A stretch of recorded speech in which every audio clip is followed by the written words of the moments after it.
activities. Um, you all were doing some separate things. Varric was getting some family man time. Samugi was doing some investigations into his past.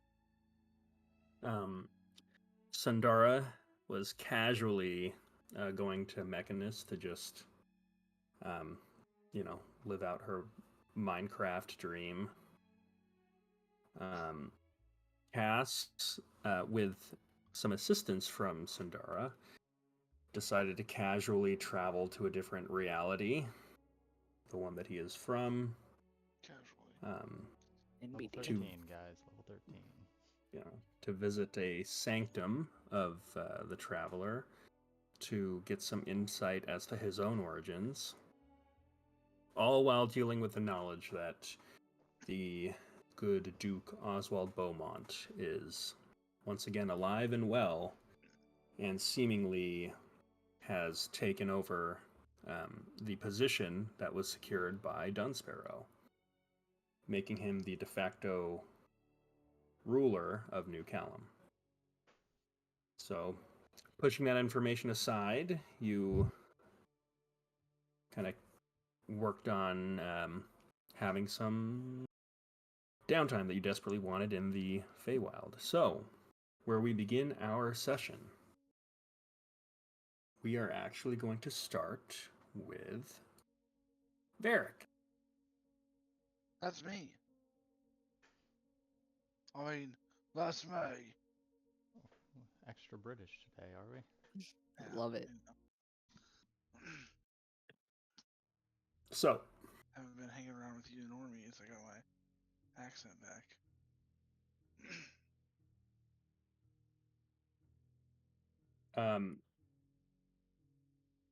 Varric, we're going to pop you into a dark and rainy night aboard the Mortal Promise.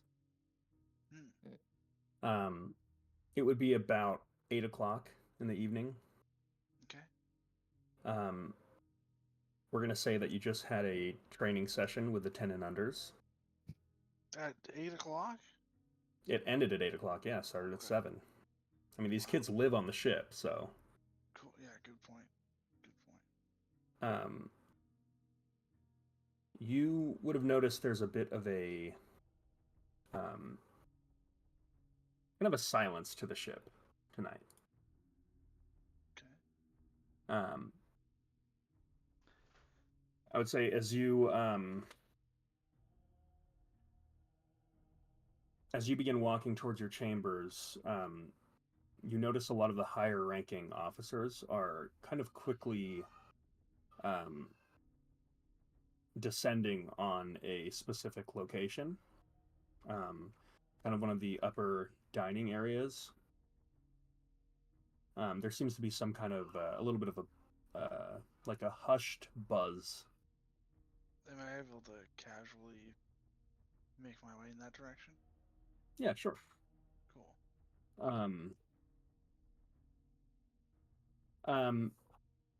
As you do, you would see a lot of them kind of. You have to descend these big stone stairs that lead to kind of like this wood-clad plateau with a stone table. You've been here before. You see your wife Sarah and a bunch of others just like very quietly huddled around a letter. A letter? Yeah. Okay. What else is in the room? You see a couple lower ranking officers that are just like standing to the outside, just like whispering amongst each other. I'll walk up to them. You watch as they say, "Oh, I don't know if," and you hear Sarah just say, "He's okay. He's with me." Then I'll enter the room. And this is just like a meeting room? Is there like a bowl of fruit or something around? I'm hungry. Yeah. There's like some snacks that look like they're kind of left over from dinner, but Cool. How about an apple-like fruit that I can just eat? Don't have to like. You see another individual, a kind of a somewhat lighter skinned but well tanned man in his like late 40s, early 50s, with this like thick salt and peppered beard. Uh, he's got like neck tattoos that look like they are cozenite tattoos. Mm-hmm. But he's very well dressed, like like dressed very much like a noble. Is he also crowded around the letter? He is. He looks less stressed, but with that, Sarah addresses him and says, "I thank you, Ulrich, for bringing this information to our attention." And then she looks at you with like a side eye. And I look at her as if I don't know what's happening. Can I get into a place where I could read the letter? Yes, What is you can. Um, I will post it in the chat. Cool. Oh, goodness.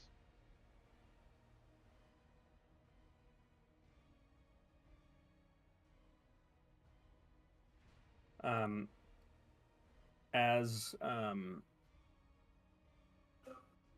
with that, Sarah just kind of looks at you and says, "Oswald Beaumont is alive, and he's planning on shutting down the Sea of Swords."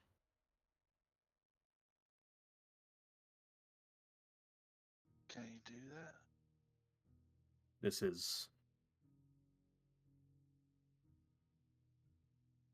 well, with the power that the Merchant Council has given Dunsparrow, that she has passed on to her father. He's got the backing of the Gold Wardens, and probably more importantly, the weight of the Queen of Brightwater.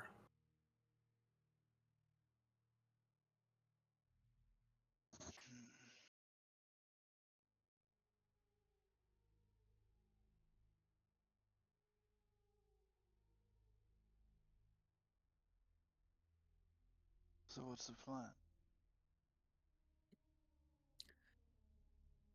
With that, she looks over at everyone and says, "We have some time. Let's everyone get some rest. We will meet tomorrow morning to discuss this." And you hear kind of like these like hushed whispers between the group members. And with that, you see the Cozenite individual just say, "Milady, there's one more thing." And she just kind of like cocks an eyebrow at him, and he just goes, "Perhaps it would do best to let the rest of your crew leave. Perhaps this could just be between us." With that, she nods, and the rest of the officers begin to kind of filter out.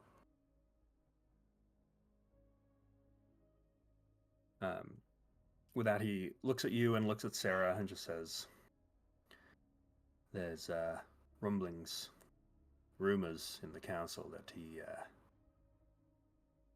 is going to shut down the Merchant Council entirely, so I don't know how long I'll be a councillor, but I thought you should know. He's got plans of issuing warrants for the arrest of yourself, your husband, and anyone in the group known as the Remnants, for conspiracy to commit murder."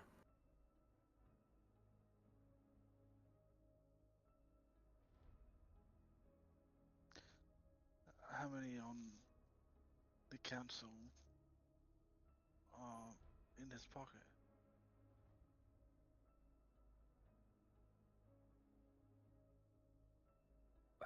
It, anyone who can be, I suppose. It might not matter, as it seems he's got plans of turning New Callum into a vassal of Brightwater. So, what the council wants might not matter, as it's starting to look more and more like what the Duke and what the Queen want. I reckon my time here is probably limited, so just thought you should know. Is there any kind of proceeding you can use to stall this? Any precedent? Which part?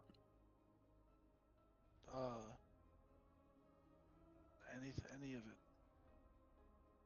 Us being forced out? The eviction of anyone within the Mortal Promise and the dissolution of the Sea of Swords, nothing I can do. As far as the release of the warrant for your arrests, I anticipate it'll come out a couple days from now. If you want, I could maybe push it back a day. As much time as you can give us. He just nods and says, "Oh, I'll be needing those letters back."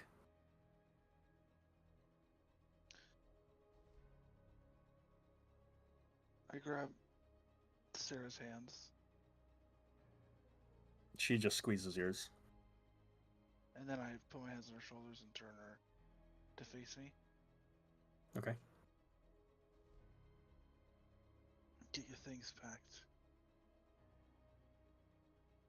You see, she is like, there's like a tear coming down like one eye, and she's like trembling right now. Not with like, she's trembling with anger. Yeah.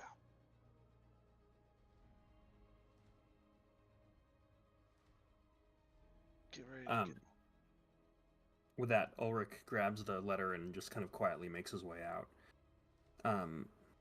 Sarah just shakes her head and just goes, No, I don't think so. No? Is this some kind of prideful thing? Because right now, it's not just about you or I. We've got a daughter. You wanted to grow up with your parents in prison? Both of them? Eric, it's not a pride thing at all. And it's not just about us or our family. There's other families in New Callum. There's other daughters of New Callum. If I don't agree with everything that the Sea of Swords has done, but I did agree with the premise that if no one stands up for people,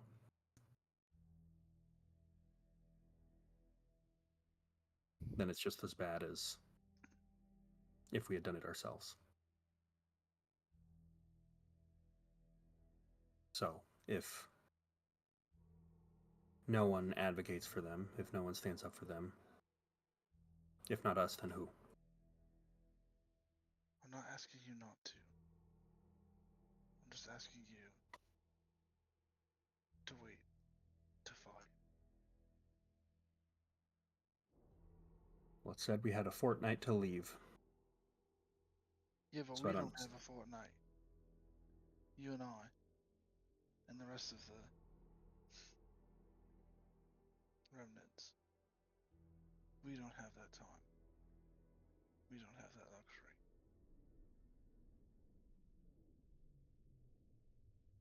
I'll think about it, but for now,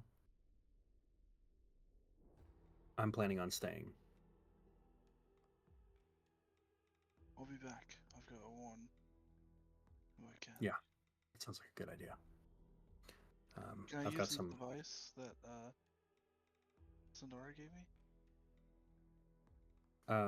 Yeah. Where does it take me again?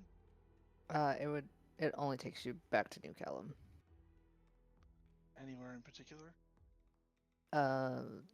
The teleportation circle outside of the Sea of Swords. Okay, well then I won't use that. Fuck. I don't know where anyone is. You know where one person is, who's also in the Sea of Swords, who's got the use of magic and is old. Oh, fucking god. God damn it. He's a part Where's of this the motherfucker Remnants at? too. I know, really. Is he in the Remnants? Yeah. Contracted in, I think. Yeah. Okay, well, where is this motherfucker? He's not quiet. Like, I'm right behind you. I would assume Yeah. he was in the meeting for some reason. He was not. What the... Okay, where is he? I mean, he's got his quarters. I'm You can go not. check there. Okay. And he just says, "Oh, it's locked. Go ahead and teleport in." You know I can't teleport. Who is that? It's Varric. Eric. And he opens the door and he goes, "Oh, Varric, my old friend." Did you forget who I was? No, but you're one of my oldest friends. Cool. I need to get in contact with everyone. Oh, also, we're gonna be... This probably isn't new for you, but they're gonna have warrants out for us.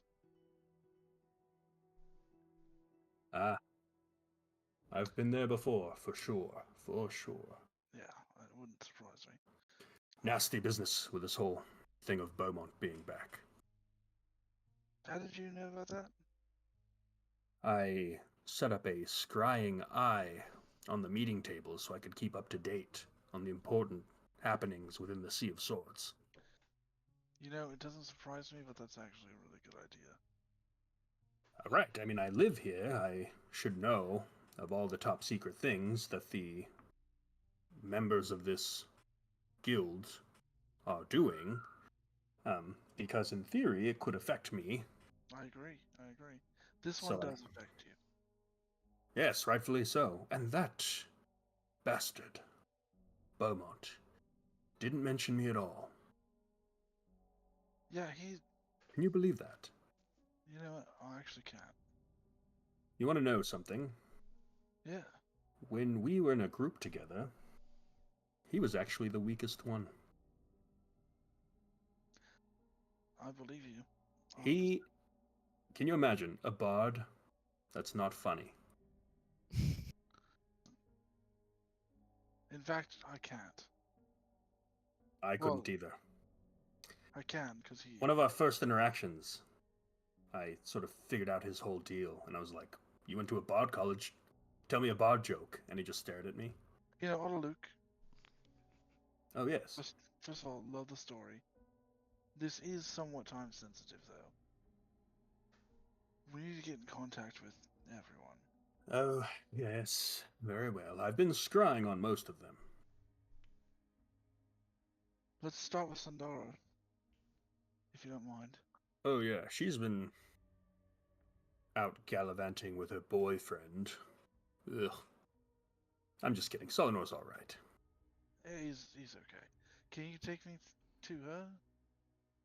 Or near? Could I take it? I suppose I could. That could be fun. Yeah, getting the band back together. Yes. Do you have anything that she's made? Yeah, I have this thing that just brings me back here.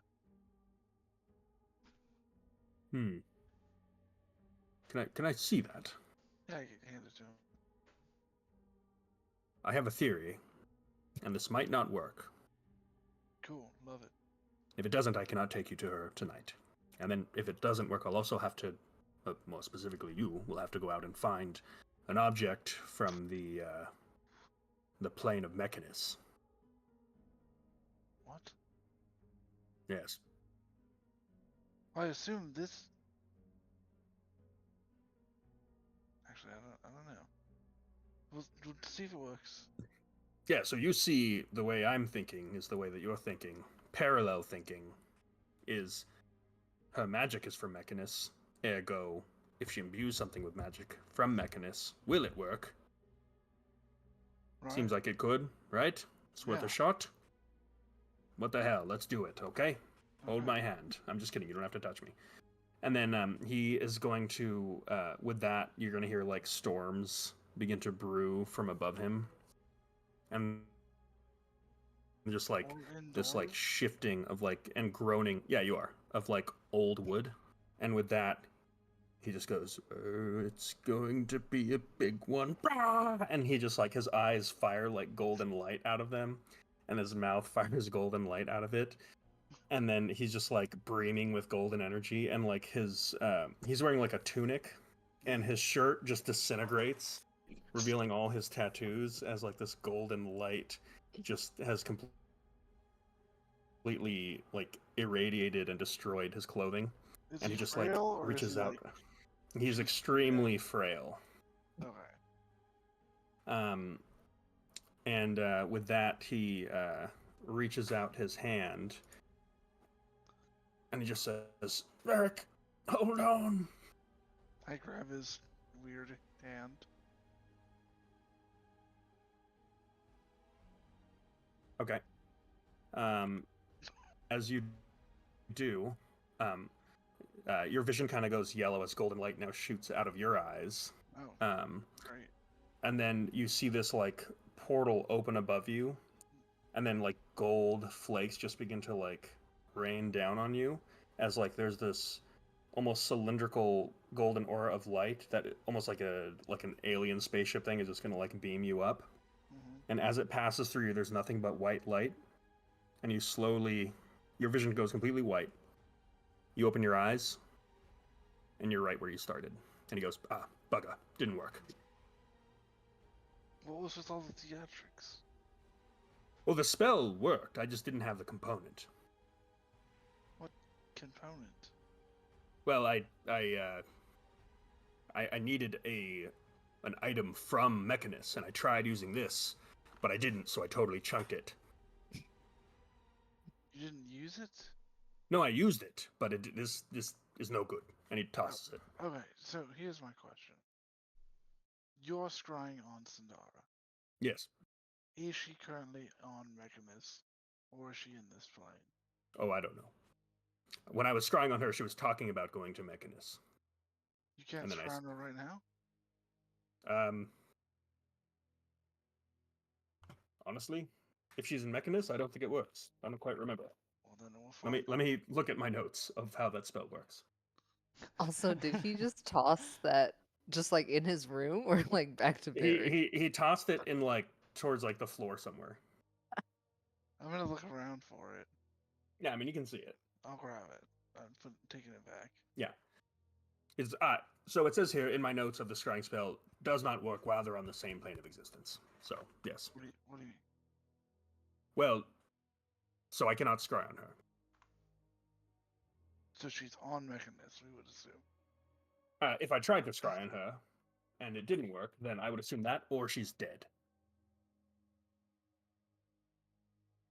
So, are you trying to scry on her or not?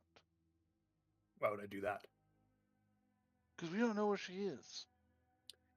Well, why would I do that when I can just send a sending spell and ask her? Go for it. See, I don't tell you how to make hamburgers. I don't. Whatever it is you do. Ooh. I will show you. Very soon. But, and with that, he takes his thumb and just kind of like touches your chin and says, "But in a way, you turn people into ground meat." Kind of the same thing.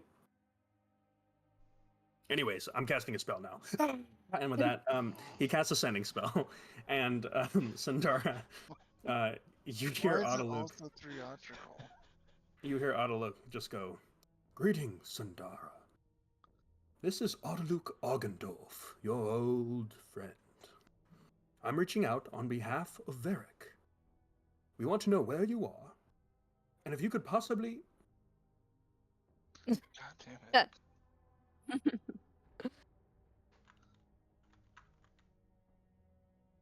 Does he send anything else, or? The message cuts off. You get another message. I fear the last message may have cut off. Oh god. I haven't used this spell very much because I tend to just teleport instead, and I can be a little overly verbose. But Varric wanted to tell... Son of a bitch. It's got like 4 more spell slots. It's okay. I fear Yeah. Wait a second. that I've made the same mistake. Now twice. I'm not really willing to use any more spell slots on this, so I would appreciate a little more back and forth. I don't even know what Varric wants to tell you, but it seems of a certain import.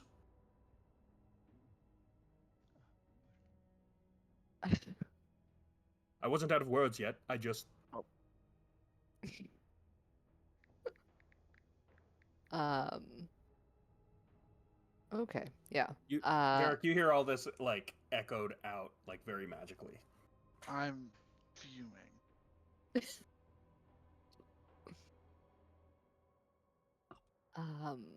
I respond to Audiobook. Audiobook, I am at my home.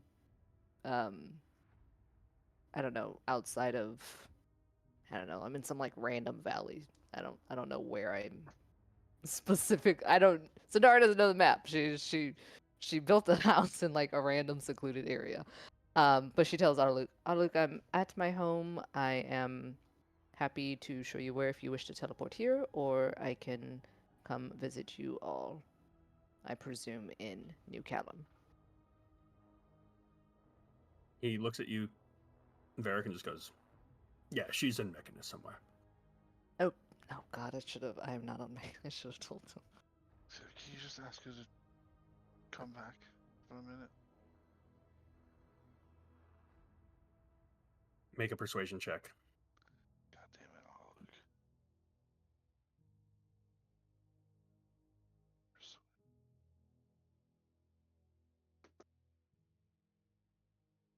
$17. 17 was literally the DC. Thank fucking God. He goes, you know, I've only got one spell slot left, and I was going to use it on a dream spell. Whose dream? This guy named Chet Rogers.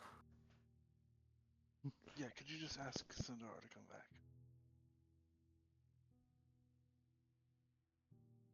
I suppose I could push it off a day. I'm sure Chet Rogers will fall asleep again some other time. Not once he has this dream. But, alas. I suppose I could... And he casts a spell and goes, Sandara, it is I, Audiobook Ogendorf. Again. For the third time now. Oh, this would be the fourth. Please come to New Callum so we can figure out what all this is God damn it. about. I was just fucking with... Jesus Christ. I'll see you soon. Yeah, she didn't get that one. Cool. You wanna... I'm just fucking with you. She'll be at the teleportation central. Yeah, I assumed. Did you want to go wait with me, or do you want to just stay here? It depends. What is this all about? Is it boring stuff, or is it something cool? Probably cool, I guess. If it's about all of us being arrested, it's pretty That's cool. it, yeah. Suppose I'll come.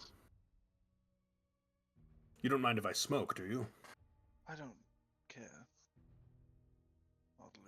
He's gonna create a bonfire to light his joint, and then walk over In his to room? On the wall. Cool. He's gonna go over to the teleportation sigil. Yeah, I'll follow him. Can I put the fire out first? You can try.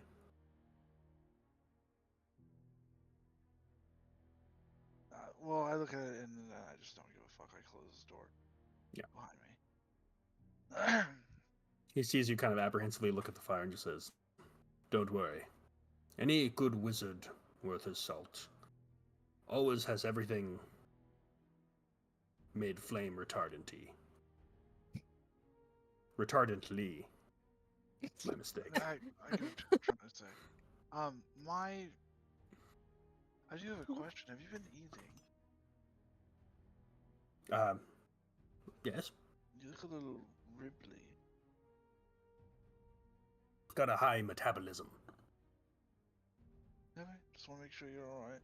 Burn a lot of calories casting big-ass fuck you spells. Like a dream spell on Chet Rogers. Chet Rogers, yeah. Who is Yeah. Chet Rogers? He's some guy I knew back when I went to wizardly school. He's a wizard? No, oh no. He's just a guy. Yeah, Just a normal dude. How long ago did you go to wizardly school? about 200 years. So Chet Rogers is over 200 years old. I've never thought about it like that, but I suppose so. And I've been tormenting him ever since. First of all, you've been tormenting him for 200 years? Thereabouts. Once a month. What did he do to you? Well, kind of a long story, but basically he ran a library and didn't forgive my late fees. And I told him that I would learn how to do the dream spell, just to fuck with him. And you don't think you've gotten payback enough? Oh, I know that I have, but the lesson is perpetual. Cool, okay. Besides, it keeps me young. Spite. Sundar, are you coming to New Callum? Yes, I'll come to New Callum. Okay. Do you have to plane shift, or does the teleportation circle work? I'm actually. Wait, how long has it been? Because she would only have spent a month in Mechanus and would have come back to the material plane after that. Well, for the purposes of this, we're gonna. I mean, it's up to you. You tell me. Where have you been? I've probably been back in the material Okay. plane I homesteading. think once, because you've been talking about going to Mechanus, and then once his scrying started failing on you, he just assumed you were in Mechanus and stopped scrying on you. Yeah. Oh wow, So that's that nice. works. Yeah. I just didn't want to waste the slots. So with that, you see the teleportation sigil light up, and Sundar appears. Sundar, it's good to see you. I give her She a hug. runs up and gives you. Oh, we give each other Aw. a hug. Luke's holding his arms out. He's gonna have to wait. After a little side eye, she goes over and hugs him as well. Took a lot of message spells, a lot of Is he sending spells still to get through to you. unshredded? Well, that's because you're not very efficient with your sending spells, so. Yes, we need to both work on our communication, you and I. Well, I think more so you, but that's will Perhaps a game of wizard charades. perhaps someday. There is important business I need to talk about, Luke. I presumed. Yes, let's sit. Cool. I'll just do it standing right here. He sits on the ground. So, Oswald Beaumont alive. Her face is very stoic. Okay, so I'm gonna assume. Nat, tell me if I'm wrong. Cass found out, told you, and then you guys just haven't told anyone else. That is correct. Cool. Ooh. Maybe. I don't need Adeline. this from the peanut gallery. Sorry, I just wanted to back up my homie. I'm just asking. Maybe we open up the communication a little bit more. I know we were all doing our own thing on a break, but that seems like a pretty big deal for everyone. Well, I mean, I didn't get a lot of information, and yeah, like you said, it kind of the information that I did get was kind of at a bad time. That being said, the Sea of Swords just received a letter that they're being kicked out of Oh, this. of the Mortal Promise or New Callum? Yes, to both, I assume. Oh, okay. That's in a fortnight. Okay. Um, the I mean, that's bad news. The That's worst oh news yeah, so there's good is that news or no, there's no good news. oh. The worst news is that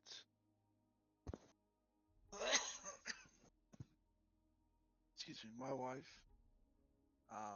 Audiobook, and the rest of the remnants will have warrants put out for their arrest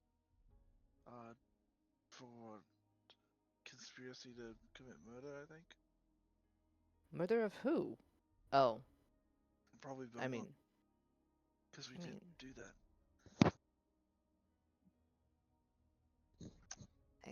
but he's alive, so there's yeah, I know it's kind of weird. That's why it's conspiracy to commit murder, I would assume. I mean, no, we committed murder, but he's alive, so technically no crime was committed. But we conspired to do it. No, we did it. We didn't conspire, we did it. Okay. Right? I don't know. I think we're All getting. us here are weird. I'm just saying if you Oh, anyway, the other we're thing gonna be is, arrested.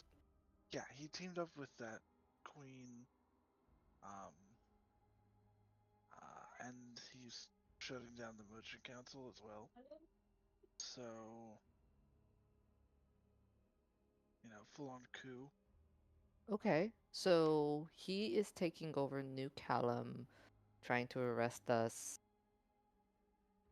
Okay. Got it. And we have and so I'm not worried. Like, I can go back to that prison and break out. Not even worried about it. But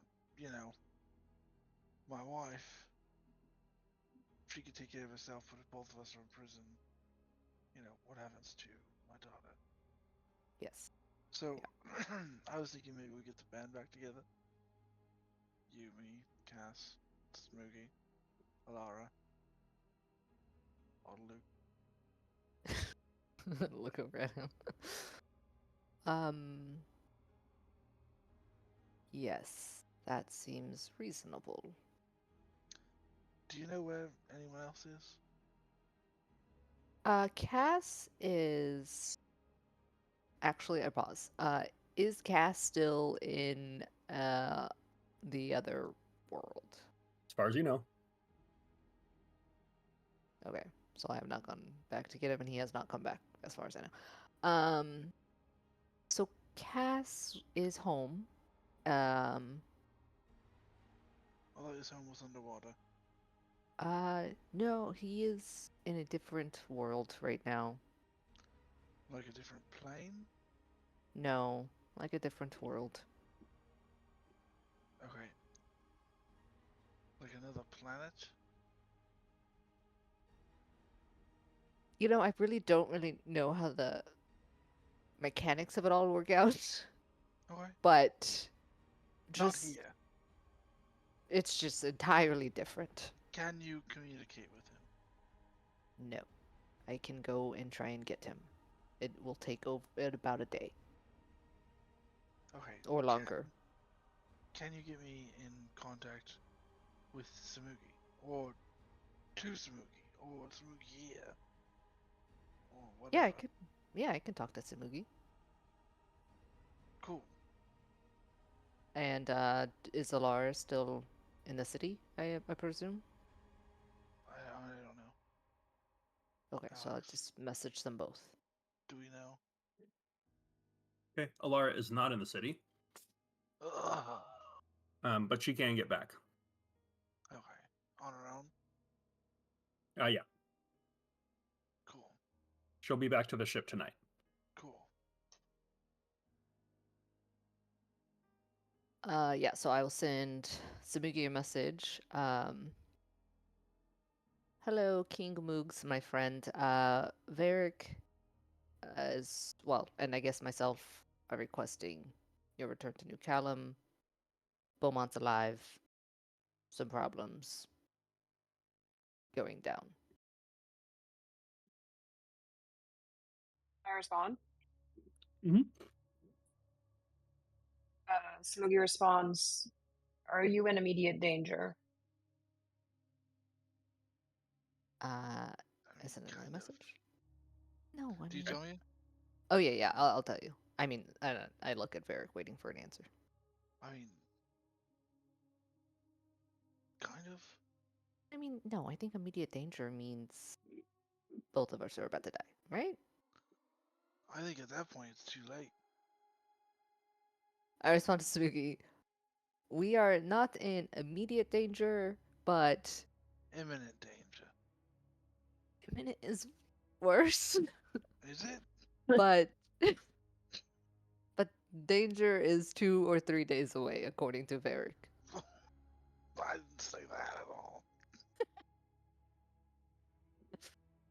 Smokey just responds, "Okay." Cool. Okay, cool. Sweet. Alright, and so tomorrow you'll.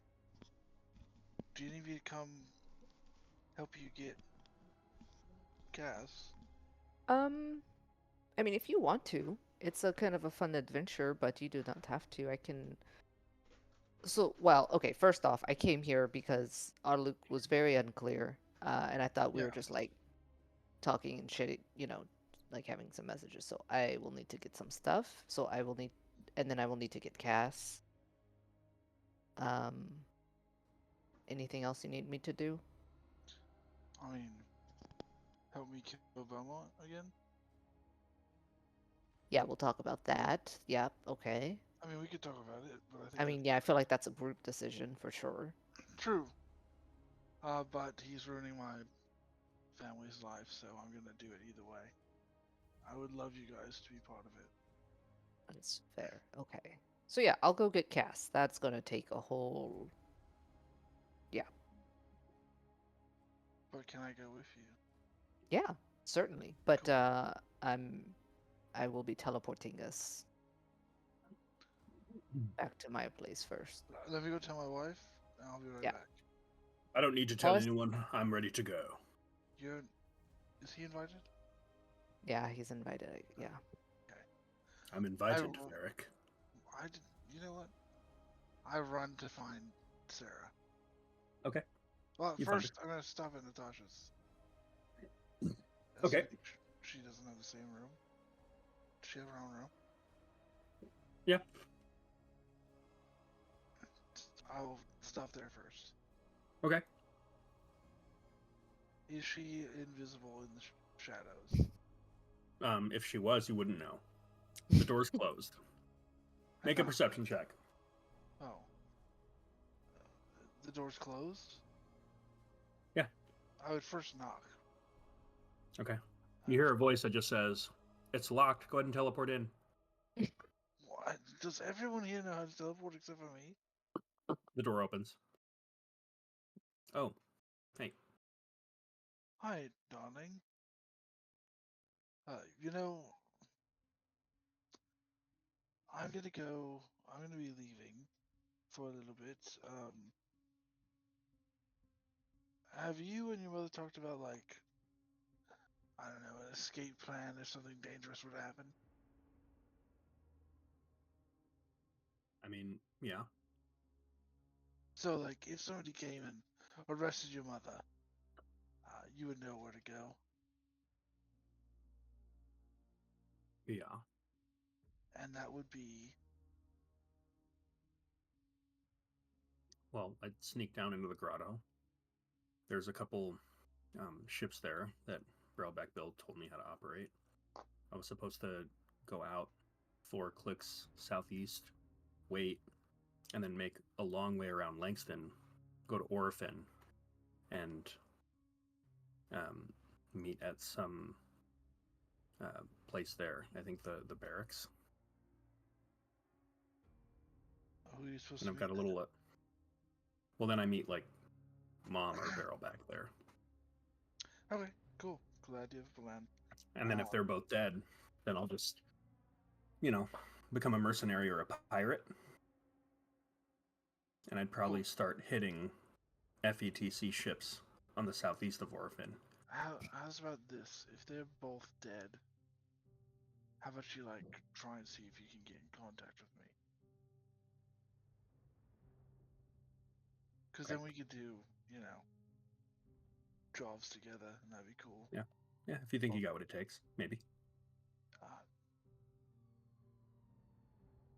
I've killed multiple demons. I think I've got what it takes.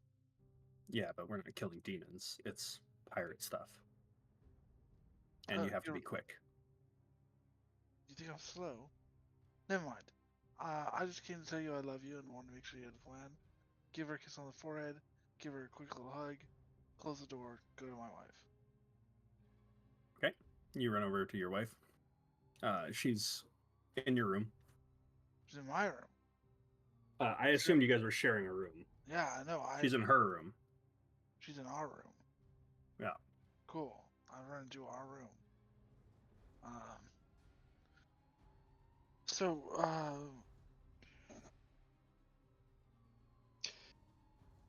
Sandora's here, in case you want to say hi. Not here right now, but here at the general area. We will be leaving to go get Cassius because he's, according to Sandora, on another world. I don't know what that means, and apparently, I don't. Yeah. Magic doesn't stuff. sound relevant. Yeah, magic stuff. I get it. We got into contact with Samuki, who we said it was urgent. He said okay. So I don't know what that means. And what did you come here to tell me? I'm leaving. Okay. And Sandara, no, Alara. Are you coming back? That is the plan. Okay. Not tonight, but once we get Kaz. Okay. If Alara shows up while we're gone. Okay, and then so you're getting the band back together. Then what's the plan after that? My plan was kill Beaumont. I figured that. Yeah. Why did I? Yeah. Of course it is. Okay. Most of my plans involve. Yeah. I got it. Yeah, I'm sorry. Working on it, but Are you? I'm gonna pretend that I have a good answer for that.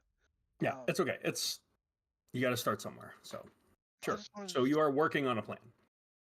yeah, and I wanted to tell you I was leaving, and that I love you, and I talked to Natasha, and made sure she had some kind of plan in case something happened while I was gone.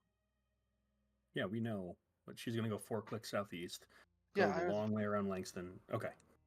And I'm so glad you guys have one. Yeah. I did amend the end a little bit, where she said if you and Barrelback were both dead, she was gonna just become a pirate. We never talked about any of that. No, I understand. I assumed that was not something you had talked about. She said that. She Little said asshole. if you guys were dead, she would be a pirate. I said if they're dead, try and get in contact with me, and we could do something together. Sure. Okay, great. She'll give you a kiss on the forehead. And you see she's like going through ledgers right now, like looking very busy. What are you reading? I'm not reading. I'm going through what we have in our treasury, all of our arms, armaments, soldiers, just gearing up for a siege. Oh, that's the plan. Cool. No, I like it. I mean, I don't like it, but lemons to lemonade and all that. Message me if you need me. There's a knock on the door. I turn around. It's locked. Teleport in. There's this flash of like the shadow, and Barrelback Bill teleports in. Is everyone able to fucking teleport here except for me? Oh yeah, it's this sort of cutesy little thing that Otterluke started saying, and we just started doing it. It's fun. How, Your how little do you- girl does it. How do you teleport? I don't know. It's sort of like I don't know how to answer that question for now. Well, I have I mean- charms that let you do it though. That's how your daughter does it. How much? I mean, for you, mate, I'll just give you one. Cool. Yeah, I'd love one. Oh, okay, it's yeah. And he hands you this like little black rock. Hmm. It will let you do a misty step once a day. It is an attunement item. It is. It is.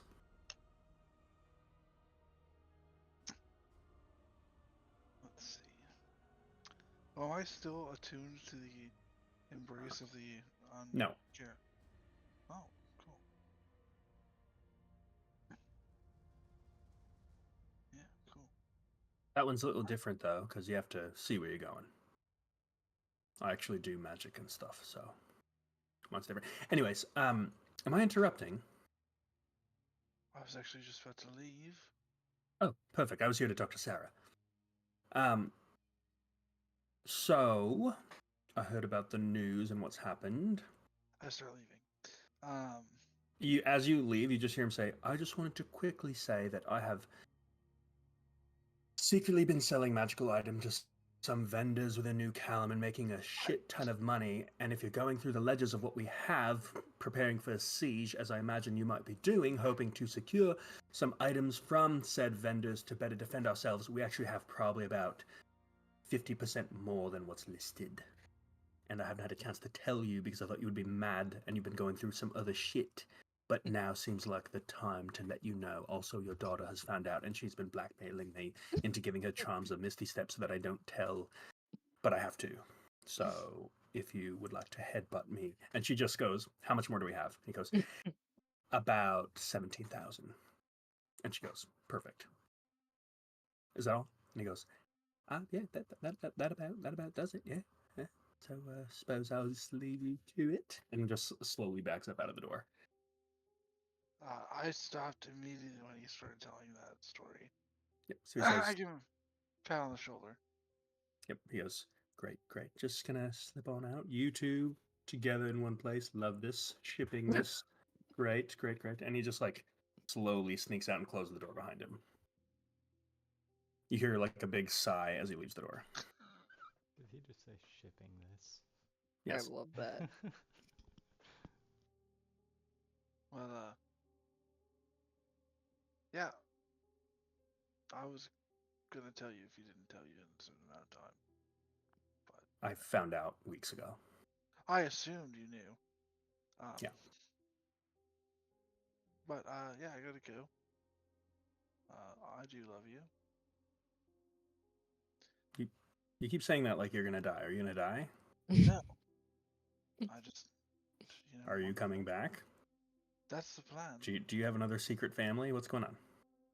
No, not that I know of. Love you too. Be back. Cool. I leave, close the door. I listen at my daughter's door really quick just to see if I can hear what's up. Silence. I continue to Sandara. All right, ready. Okay. Sundar and Sorry. Autoluke are having like some really deep conversation about different opinions I of magic. or assumed you were something. playing wizard charades. Oh, okay, yeah, I guess we could play wizard. Here, give me an charades. Arcana check. I've been practicing. Alright, What hold on. is wizard charades? 25. Okay. With that, he is casting a spell, and your job is to guess what spell he is casting. So he right now is casting the spell Draconic Transformation. So he's like doing this magic, and you watch as he's like, just like, it's weird because it's not actually hot, but you just see him like breathing fire I yell it out. Draconic transformation. Oh, 3 for 3. Well done, Sandara. Although it wasn't actually draconic I was doing an illusion spell to mimic the spell, but you got it. I didn't want to waste the spell slot on this because it's sort of dumb and for children. But and you've used you a gotta lot of start spell somewhere if slots. you're not a wizard. God Unless- damn it, I'm proud of you. And he gives you a high five. Guys, looks like you're Yeah, having a lot of fun. Sorry that took longer than I expected. Oh no, it's fine. We got a couple of rounds in. So, yes. Are you ready? Do you need anything else? All Um, right. Smashing divides. Armor on. Yeah, I'm ready to roll. Sundara's in like just like plain clothes and like breeches. Yeah. Audiobook 2. Uh, He looks at you, looks back at Merrick, and just goes, "Our weapon is our minds. Never leave anywhere without it."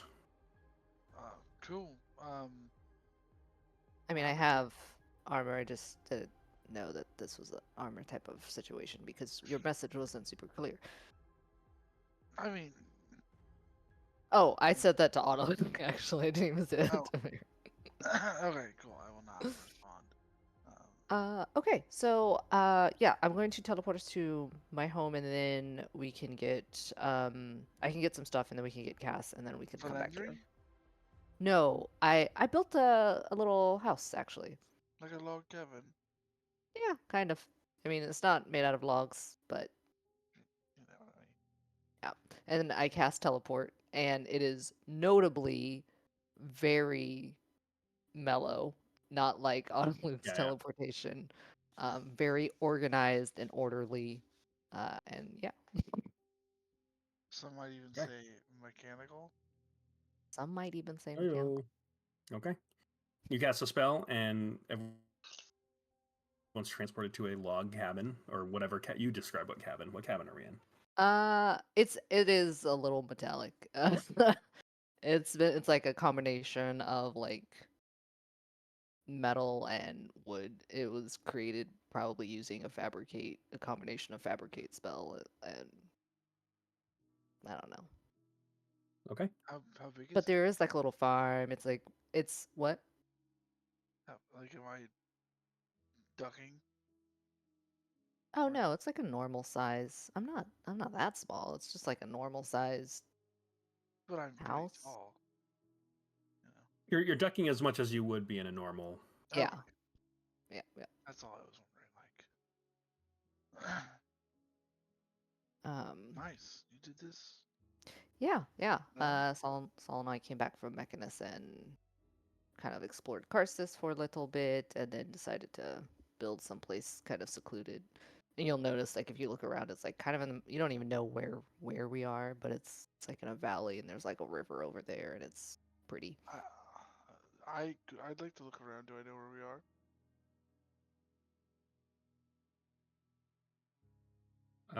Give me a survival check. Dude, I wonder if that's a skill I'm good at.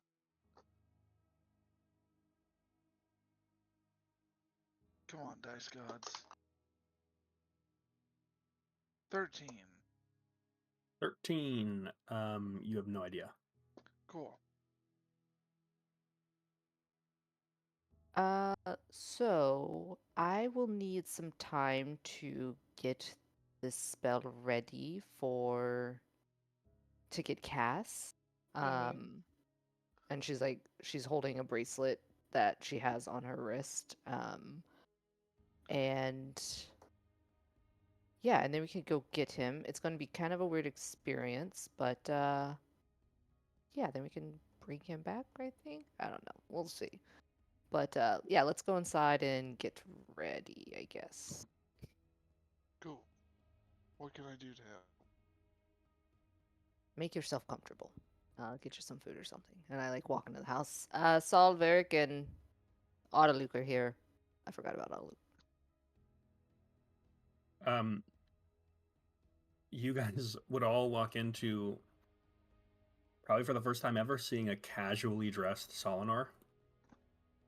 He's just wearing like regular pants and then kind of like a somewhat baggy tunic, a little bit like slightly open in the front. that's like tucked in, and you see his face. Um, he's got kind of short, like brownish, reddish hair. He also has, similar to Sandara, like these tattoos that almost look like they're made from like metallic ink that go like up his neck, and like where Sandara's is symmetrical, his only kind of goes up one side, kind of like a clockwork Tyson. Does he still look sickly?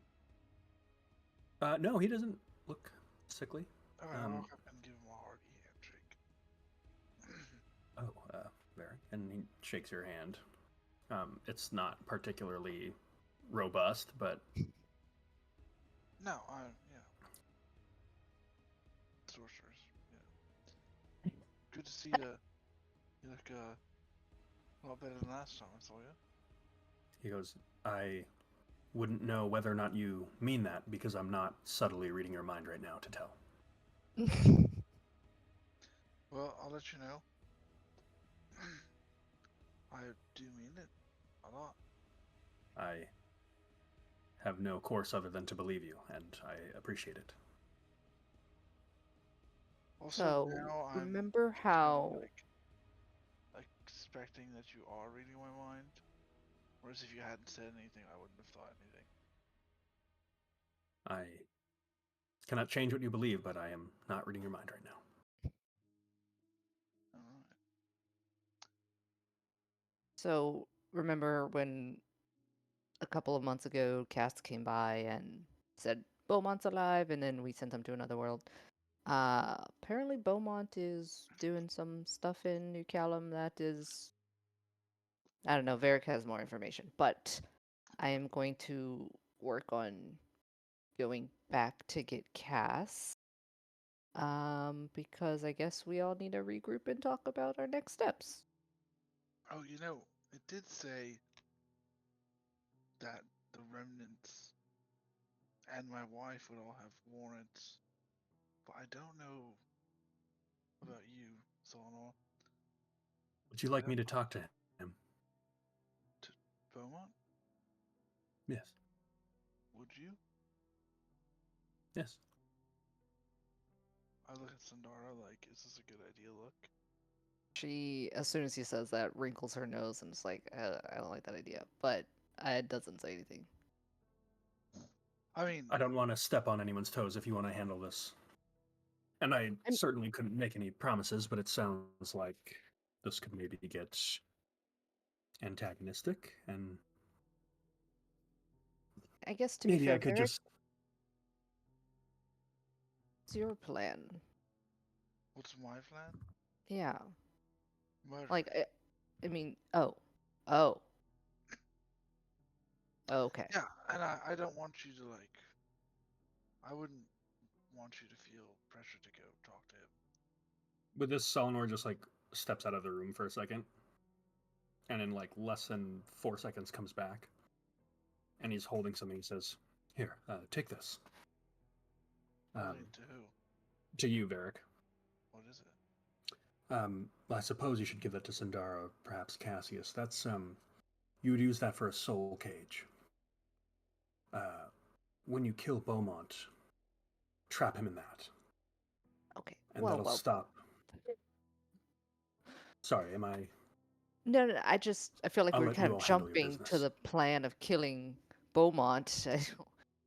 Let's regroup and then decide what we're going to do. I feel like there's a lot Sorry, I to. thought you two had maybe discussed this. So No. This is the first time hearing that the plan was to kill Beaumont. I mean, And I just he did threaten my family, so that is fair, understandable. it's kind of my first jump. Yeah.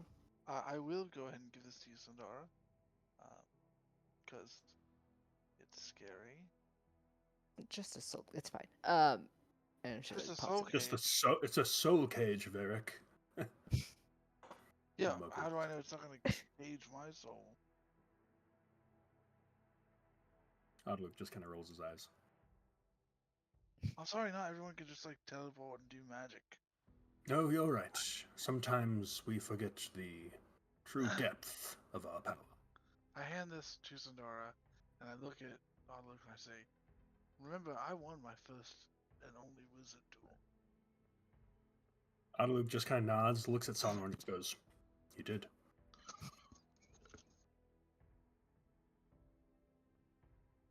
Meditate. I'll be back in a little bit. And then I'm gonna switch spells around and Yep. get ready As to she cast. does that, Varric, you are going to be privy to 4 hours of the most awkward, just like attempts at conversation between Autoluke and Solinor, with you in the middle. And I'll let you imagine what that looks like. But you can absolutely do that.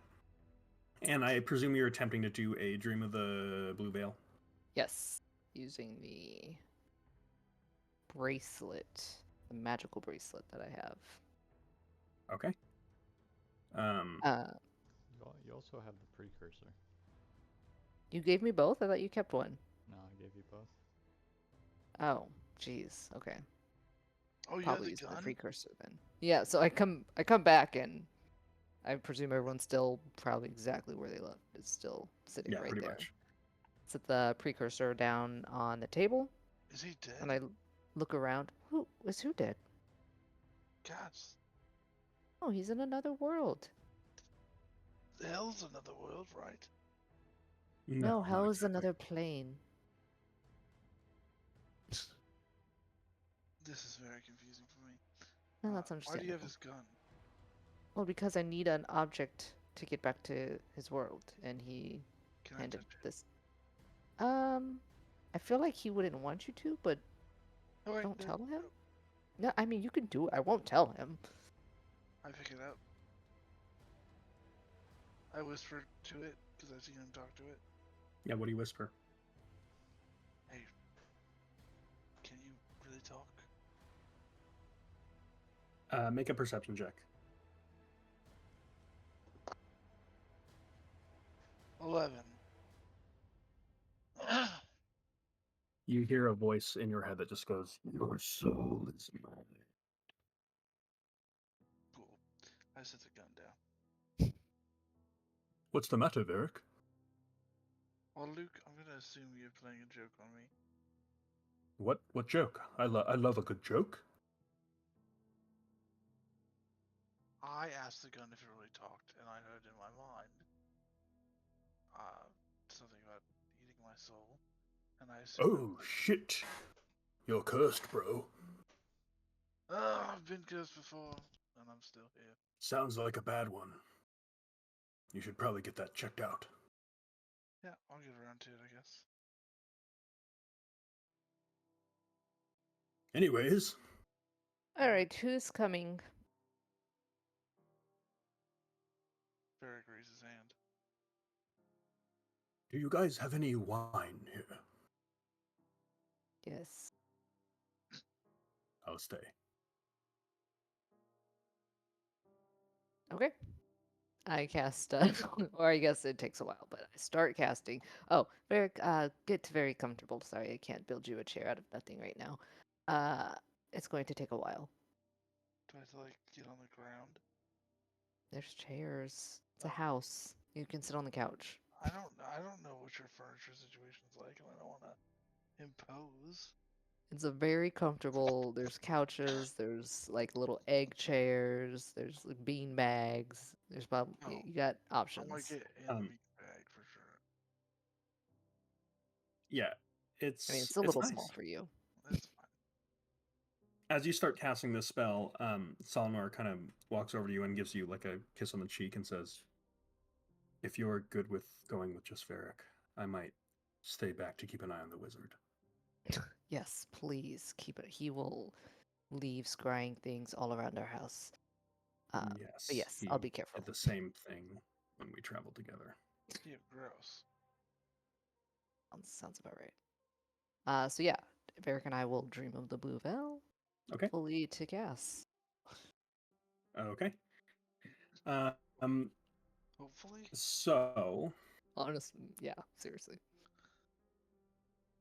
we with that, we'll say you make it to the area you're planning on going. I don't believe the spell takes you directly to the creature, right? No, it's an area within 1 mile of where the magic item was created. Yeah, so I'll say you will have a bit of navigation to do. It's going to be nighttime in the Feywild. Oh, and I need you to make a Oh. roll a d12 for me. Okay.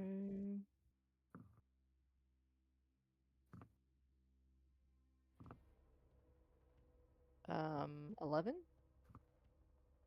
Okay. Is that With that, So we're on a different world Um, in the Feywild. Yeah. Is that a different plane than the material plane? I don't know. I don't know. with that, you will be able to make your way towards the village that you last left Cass in. And we'll say, Cass, while you're in this village, you hear some. Well, first off, what sort of stuff would Cass have been up to? It's now, for you, it's been about 3 weeks. So you were kind of going on some field trips with a traveler. Yeah, I assume that only lasted a couple days. It lasts however you want it to last. Okay, well then a couple days. Okay. And yeah. And the rest of the time, we can make it real short. Cass has just gone to all the planes that aren't super deadly with the cube. Picked up some stuff. But 3 weeks. Actually, I don't think he's gone to all of the planes. And besides that, he's been just living in this village, anxiously planning every day. Okay. Just, he doesn't know how long he's going to be here. Also, if they are looking and see the village, they do not see Cass, as they would expect. Yeah. So these individuals start walking in the village. As this happens, you see some like pure changelings, which you've seen Cass's changeling skin like one time. It's just kind of this very nondescript, like humanoid form with kind of loose, pale, saggy skin, completely nude, no genitalia, like very alien looking. And as they like walk up to you, they'll cock their head, and then you see one kind of turn into like 17 different creatures in the span of about 3 seconds. And then just kind of like stare at you and then walk away. It's I lean over to Varric. It's something that they do, and I don't know why, but yeah, there a lot of them. I think all of them are like Cass here. Also, I don't know what Cass looks like when he's like that, so I think we're just gonna have to run around calling for him. You're muted. You're muted, James. I think we kind of stand out. Oh no. They well, yes, we do, but last time they didn't seem upset that we were here, so it's probably fine. No, I mean running around. Oh, you think? Well, yeah, but Cass might not even be here. Like, is what I don't know. Cass, there's a wherever you are right now, there's a little disturbance, and a changeling comes up behind you and says, excuse me, your companion has returned. I'm gonna yell Cass's name as loud as I can. And you start hearing Varric yelling your name. Oh, Barrett came. Jeez, well that was thankfully a lot quicker. What is this individual's name? Do I know him after this amount of time? This one goes by Egret. Egret. Cass starts like he's in his own little cottage cabin thing. Starts packing up all of his belongings. Thank you, Egret, for giving me the space and all the time here. Hopefully, in your future journeys, you find a good place to make a home. and he walks past him and starts heading towards Ferrex, yelling. As he does, he changes into like 5 different creatures.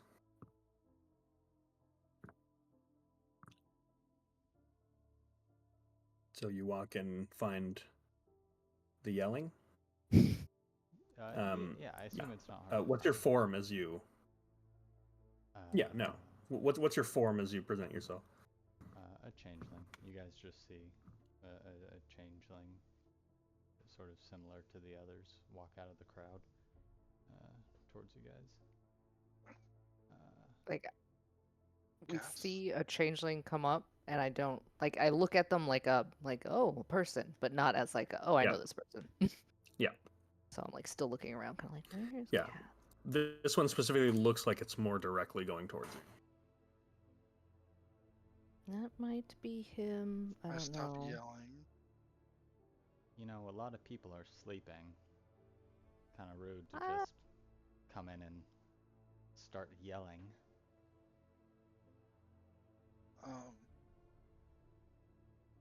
Good to see you. Good to see you. He walks up and embraces Varric and Dara. It's been so long. It's so good to see you. Yeah, it hasn't been as long as I didn't get to do as much as I thought, but boy, am I glad to leave. Do you have my gun? Yes, and I handed back to him. Thank God. Yeah, I actually came a little bit. Well, Varric will talk about it. That's fine.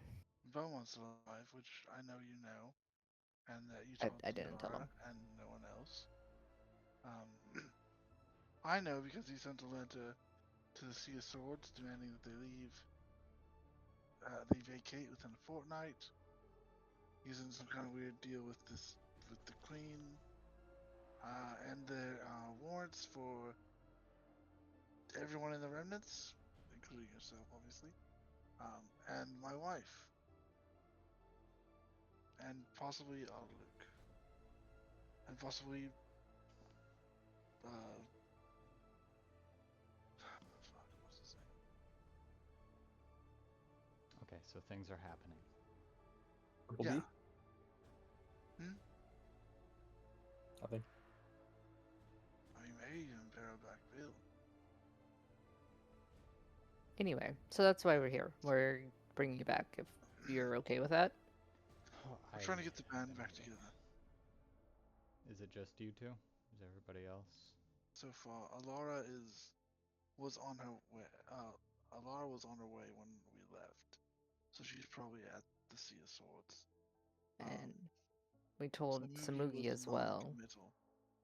Well, I'm sure he's coming. Okay. Well.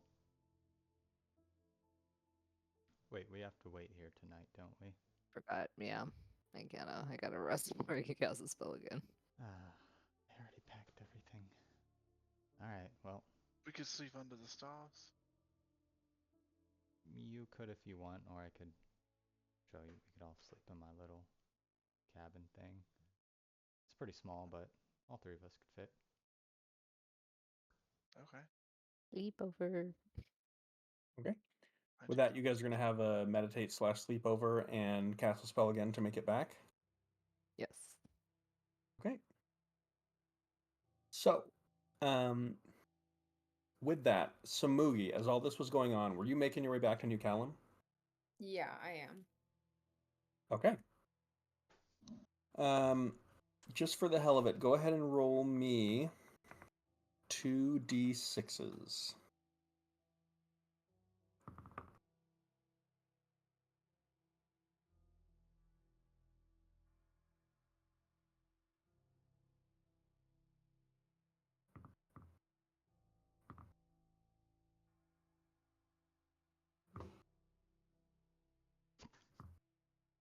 On second thought, let's do 2d8s. And just give me the total.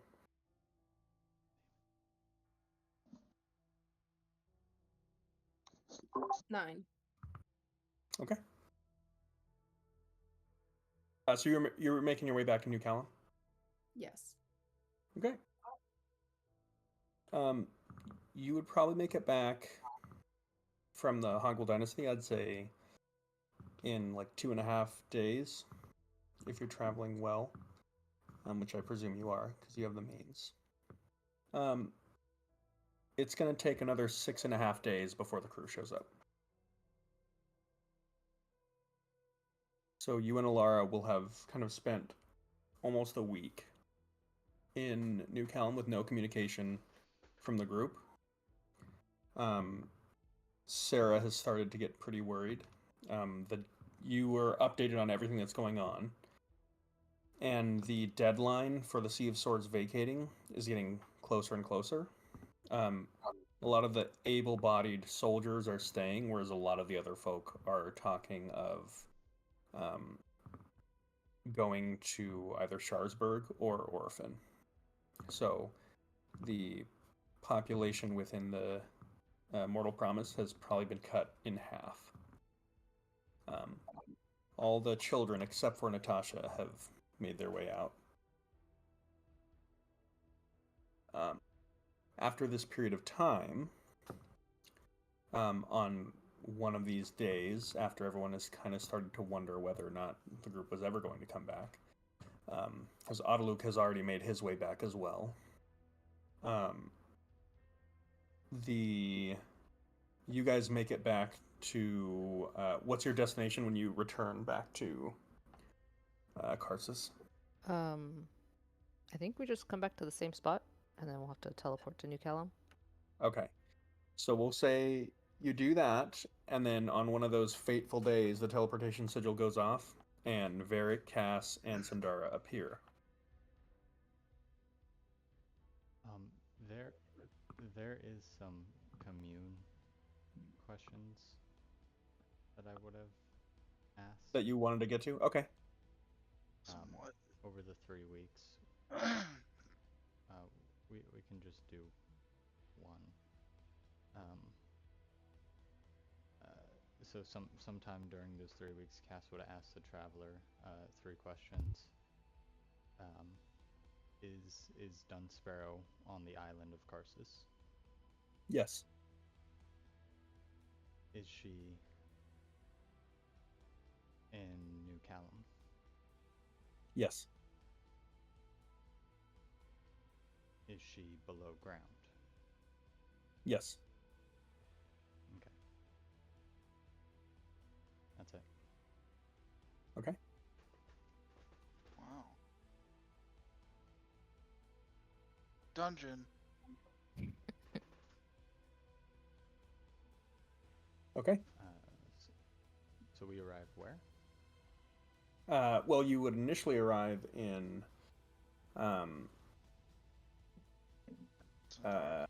Sandara and Solinor's cabin, and then you guys are teleporting to New Callum, to the Sea of Swords. Do I know how long it's been since we've been gone? Nope. When we It was a arrive, day. probably when we arrive, I would ask Solomar, since we know that there's some time, or Cass and I know Yeah. there's some weird time stuff. So it has been 9 days. Fuck. Sorry, I forgot about the weird time stuff that happens. That would have been good to know. I'd run around to find Sarah.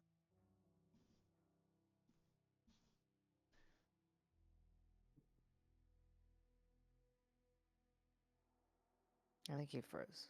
He was just sitting very still. Oh, no, he was sitting super still. Oh, no, Nope, he froze. Gross. Okay. Market number 2. So I guess at this point I should probably armor up, right? Yeah, it seems like a good idea. Discord issues. Discord. Discord, that cord. Discord. All right. Okay, sorry, buddy. My Discord is going wild.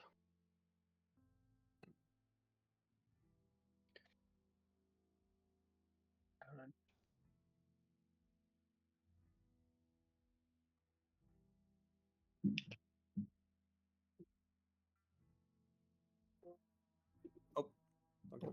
Okay. Sorry about that. You're Uh, forgiven. Can you guys hear me? Okay. Yes. So where I lost connection, you all reconvened after 9 days. Yeah, I'm looking for Sarah. Okay, yeah, easy enough to find. Yeah, He is a little upset. I'm sorry. I didn't know there would be a time thing. I was only going for. Well, for me, it was what, a day, one night. I didn't know. I would Yeah, have told it's you. okay. It's okay. There's What's the just a lot going on right now. Yeah, no, it looks like there's a lot of people gone. Well, there's been. My sources tell me there's been a lot of discord between the Gold Wardens. So, about a third of them have abandoned ranks due to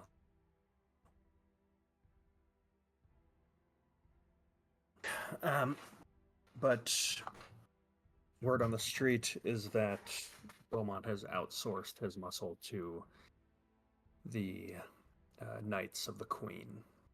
So we're expecting a siege by sea. Yeah.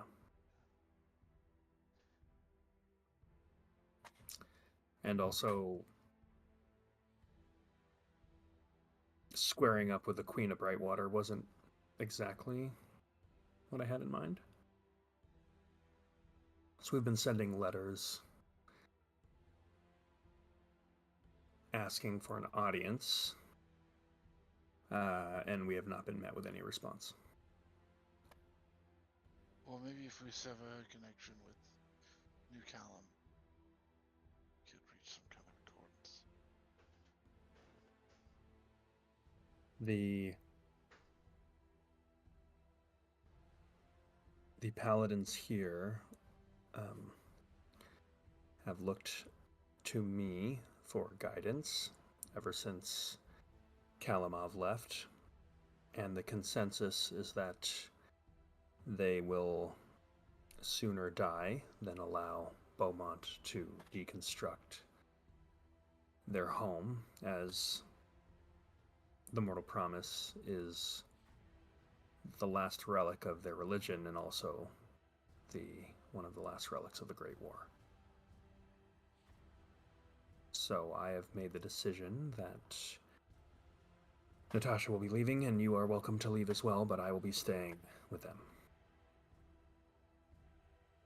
I presume this is all a private conversation, because Varric just ran off. Yes. I'm not going anywhere.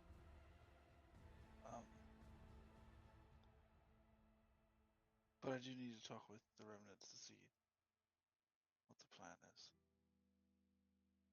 Well, I hope you come up with something, because if we make it through the night without being killed or imprisoned, those will be another and another. So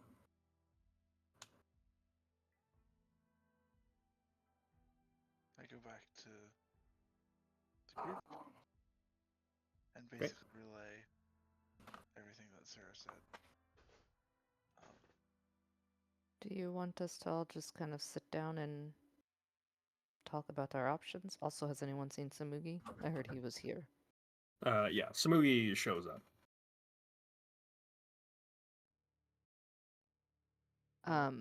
Yeah, maybe we should just like sit down with Sarah so that we can all lay out the options on the table. Because so far, the only plan I've heard is to kill Beaumont. That was your plan, Varric. Yeah, it seems like a good plan still. But yeah, we can go sit with Sarah. So we'll go back to where Sarah was. Okay. Did you, dog? Did you see my parents at the Mortal Promise? You asking me? Yeah. Did I? They left like shortly after you got there, and they're back teaching at the Bardic College in Brightwater. Okay, so they left months ago. Yeah. Okay, that's fine.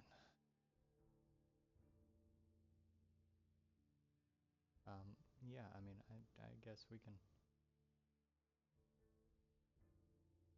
If the Sea of Swords is staying, I wanted to fight this in sort of a maybe not bloodthirsty way, but I think maybe I'm not opposed to just burning the city down to kill him and, you know, do everything we need to do. Okay, so the options so far are burn the city down Well, let's and use kill Beaumont. Yeah, I don't like the burn the city down option. I do like to kill Beaumont option. I was What's your hoping idea? everybody could leave the city. They don't want to. That would be a nice option, but we all look over. I look over at Sarah. Okay. So, All right. Yep. Sandara, Yes. what's your idea? I mean, I don't have any ideas. I just thought that we would, I don't know, brainstorm or something. I mean, yeah, Solomon offered to talk to him, but I don't see how that really helps us other than maybe giving us more time. If that. It Yeah. might even put Solonor in a bad spot. I mean, I don't think him and Beaumont have. I mean, it's not like they're going to be burning a bridge. Yeah, but it's like right now, he's not directly associated with us. Oh, I see what you're saying. But Yeah. Sarah stands up and kind of leans over. I'm assuming you're at like the stone table. Yeah. She says,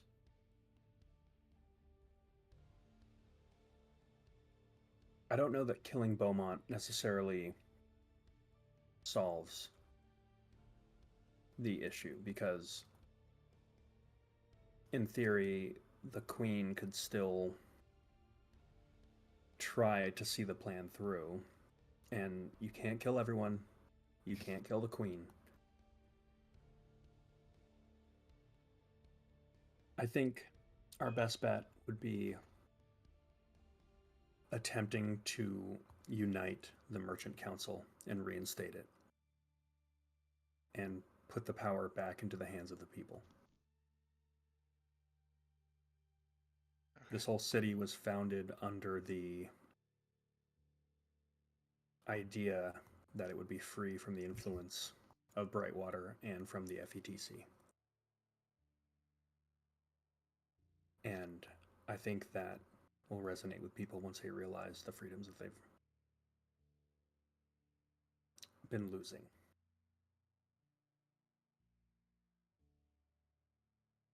So where do we start? Well, I can arrange a meeting with the counselors, whichever ones haven't left town, and then perhaps a meeting with some of the more influential members of the community, some of the guildsmen.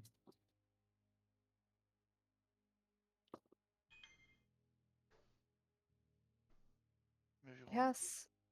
If you don't mind me asking, does Dunsparrow have an opinion on all of this? Is she siding with her father?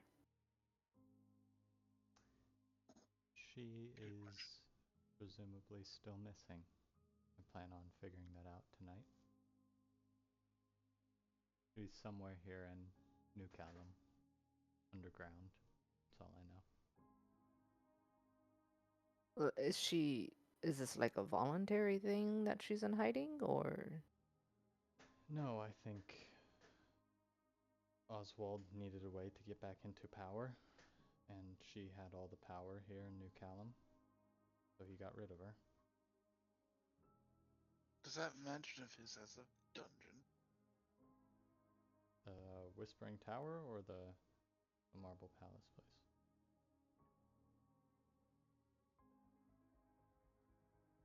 Where's he staying, I guess? Well, I don't know. You assume he would want his daughter near him. Well, he did have an office that was 2 doors down from a place that was a prison, so a room that was keeping a locked person. Good point. I mean, maybe we go take a look. Last time I took a look, we ended up murdering Beaumont, so I will defer this decision to you all. I think before we do anything aggressive, I want to find Dunsparrow. Or at least I plan on getting some help. I want to at least get that going, so he has no leverage against us. Okay. So, outside of reinstating the Merchant Council, continuing to try and get an audience with the Queen, which sounds like it's going to be impossible, do we have any other recourse to all of this? Do you have any other allies? Maybe outside of New Callum? I mean, Or Sally Wayless? depending on who ended up winning the Langston War. Yeah.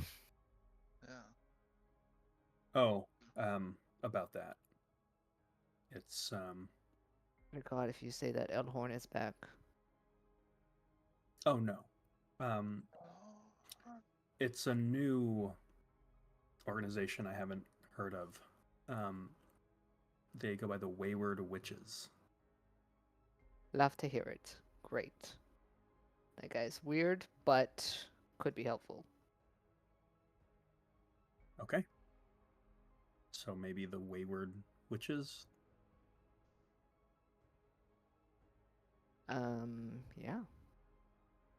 You want to reach out?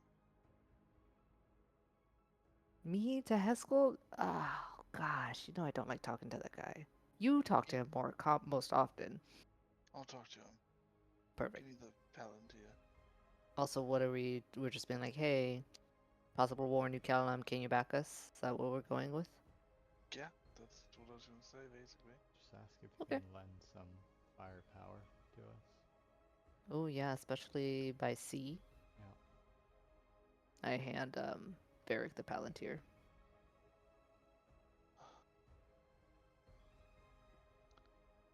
Well, Hey, Eskel. It's, Varric from the Remnants. Want to chat about stuff? Question mark? Smiley face?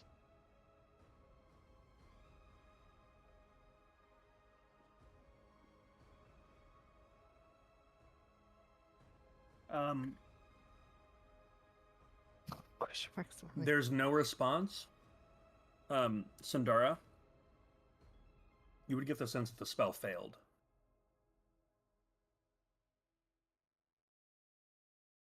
The spell failed, Varric, so don't know what that's about.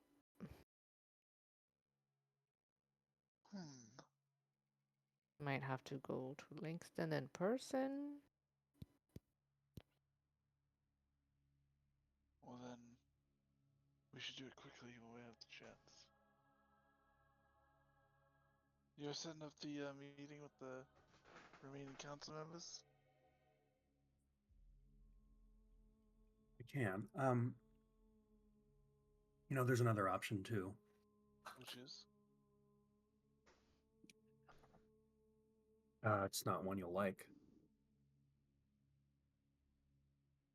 But if we get desperate enough, Make eye contact with Sarah. there's the FETC.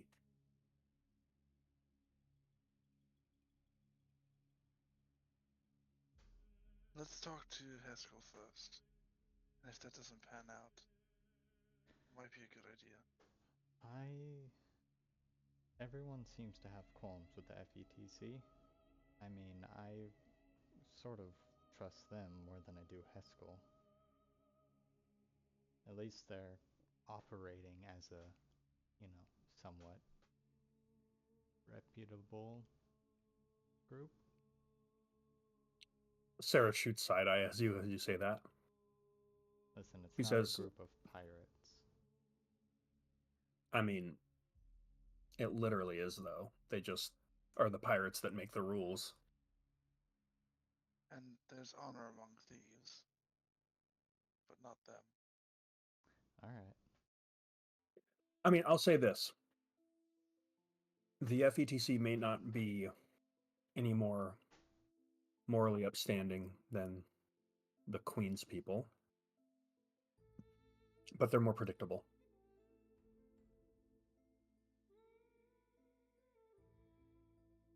And as much as it would be nice to keep this place the way that it was before, that might not be an option. And I don't know that reaching out to the new gang boss of Langston is better than either of any of these options. Do we know anyone in the FETC? Alara's brother. Mm-hmm. Is Shitty Bill FETC adjacent? He's about as far from the FETC as you can get. Okay, never mind. I haven't heard any shit. I haven't heard Shitty Bill for a while. Well, wasn't the last thing he did stab us in the back? Didn't he, like, give up our Danny? Yeah, that's Yeah. usually a Shitty Bill thing. That's pretty shitty, Bill. Pretty shitty of Shitty Bill. I mean, at least it's predictable. So, whatever you guys want to do,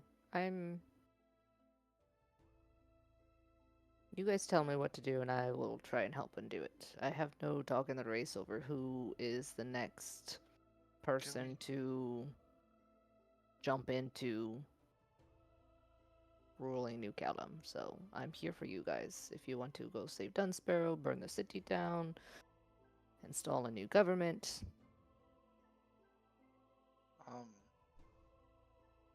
Maybe we try to get in contact with the FETC. Try to get the Merchant Council together, get everybody on the same page, have Alara reach out to her brother, see if the FETC can help. And I'm going to prepare tonight to try to find Dunsparrow, and then if, again, burn the city down. Always an option if things go wild.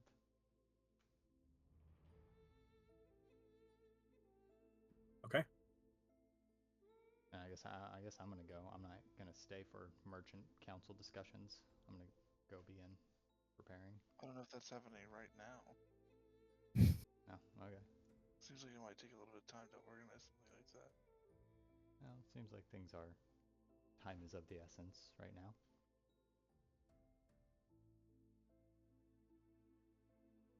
I'm leaving either way. I don't know what else there is for me to do in Immortal Promise. Okay. So where are you going, Cass? Just back to the ship. Okay. And the rest of you? Well, actually, I guess yeah. I'm gonna go give gifts to. I'm gonna go give my gifts to Emogi and Alara. Okay. Where are they? So who are you starting with? I don't know. Are they both at the? Yeah, they're both there. I'll go up to Alara. Okay. Jessica looked like he had some words. So in his short 3 weeks, Jess, you're muted if you're talking. Cass went to the Shadowfell and found like a dead tree there, and through the use of some spells, found some ravens, and with permission, got some feathers from them. Mm-hmm. Quite a few feathers. And he's carved a witch broom with like inscribed dead wood, like he's carved fancy patterns into it, and all this straw is just a bunch of raven feathers. And he gives that to Alara. Okay. Alara is very, very grateful. And you actually enchanted this, right? So this works. Yeah. Yeah, so this is like a flying broom. Nice. Okay, yeah. And then to Samugi, not enchanted. He was just pissed off. She bought a shitty broom when he could make one, so he just had to correct that. Cass comes with like 6. Well, I don't know. Can I say they look like? I don't know exactly what they're gonna look like, unless I can just. Yeah. Okay. I mean, I don't know. You tell me. 6 stone like arm bracelet bangle things. Oh, like bracers, Yeah. like metal ones. Oh, they're stone. Yeah. They're like a weird metal stone, and then there's like some crystal, like resin kind of into it. Mm-hmm. But I would assume, you being Samugi, you can tell that these are something that is from the astral plane. They're made out of something that's from the astral plane. Samugi accepts your gifts and is genuinely touched and says, "Oh, Cass, thank you. That's so nice. I didn't get you anything though, so." Well, they're not enchanted. I wasn't expecting an equal exchange of gifts. Just thought I was out exploring. I deeply appreciate it. And he gives a deep bow. Too formal. He'll give Sorry. he'll give you a pat on the head during your bow, and then go walk off to prepare to cast his spells. Okay. Okay. As you go to walk off, you notice a very peculiar looking individual that's just kind of wandering around in the ghost town that is now the Mortal Promise.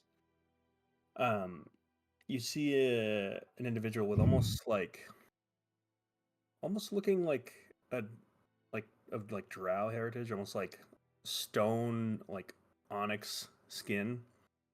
Very kind of like slicked hair that's also like messy but clean, like extremely handsome, and wearing like a black jacket, a little bit open in the front, just casually wandering around in the Mortal Promise, just like looking around.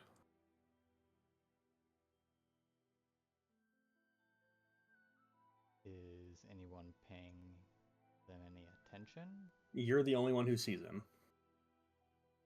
Like he's just like wandered in and just kind of exploring. Not exactly a time or a place to just be wandering around in the Mortal Promise. Can I help you? Yes, I'm looking to speak with whoever's in charge. Who are you? You can call me Malkin. Okay. Well, Malkin, I think whoever is in charge right now is busy. So they're going to want to speak with me.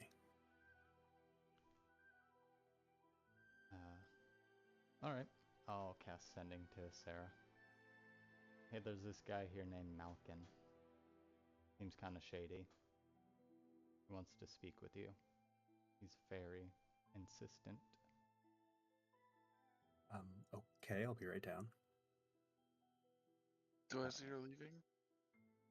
Yeah, she explains that someone has come to see her. I'll go with her. Okay.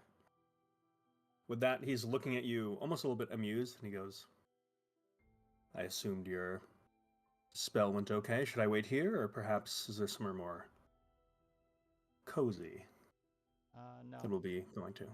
There is fine. And what's your name? Where are you from, Malkin? I'm from Brightwater. Oh.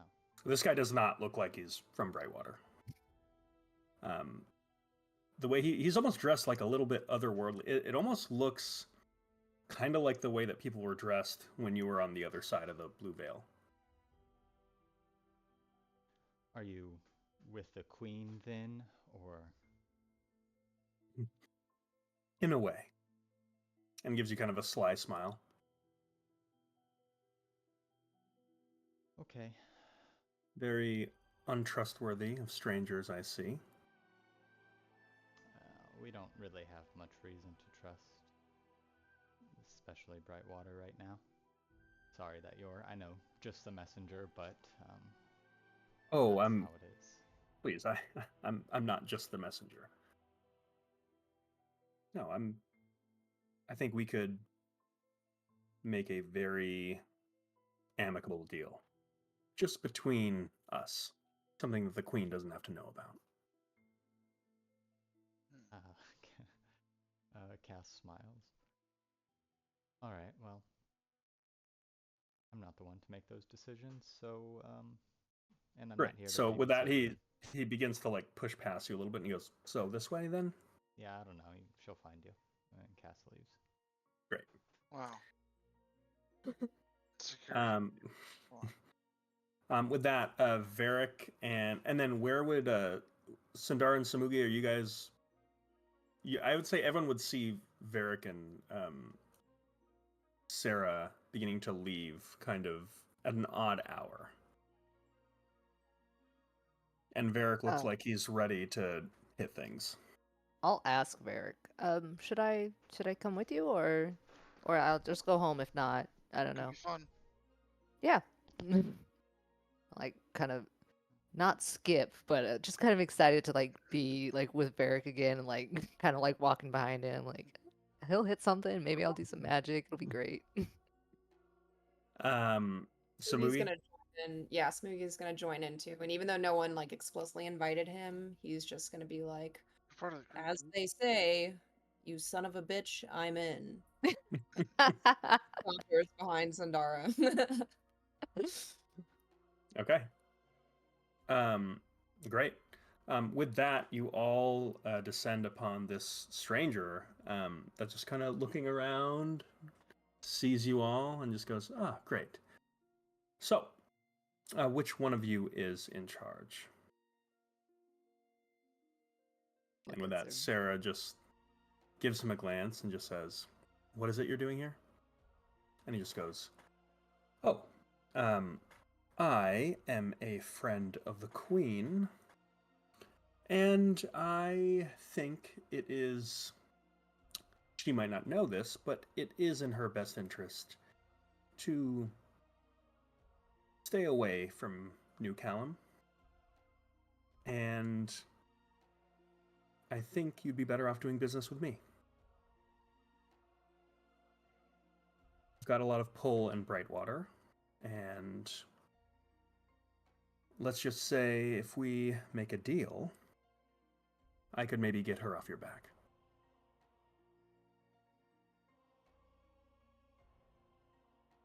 So how does that sound? What's the deal? The deal is you guys take care of this troublesome Duke, as I'm sure you have already been planning on doing again. Maybe correctly this time. And then after that, the city will need some leadership, someone with experience, with some modicum of a jawline. And then that's where I step in. And that's that. You'll just kill one duke to appoint a new one? That's it. To Oh, no, I appoint wouldn't. Oh, a please. random person that we don't know. You don't know me, but the queen does. Do you have some kind of credentials? No. Surely a nobleman of your stature would have some way to verify it. Let's just say I don't need to. I know that trust is hard to come by these days, but you're going to want to trust me on this.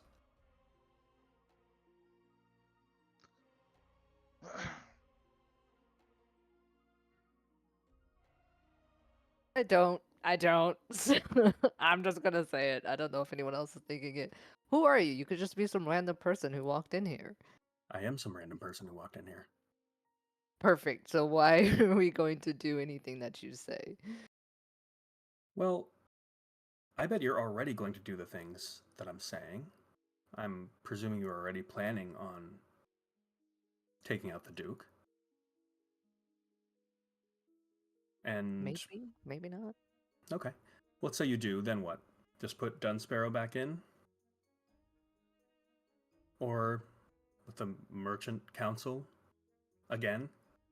How many times has the city been sacked with them at the helm? What kind of protection could you offer?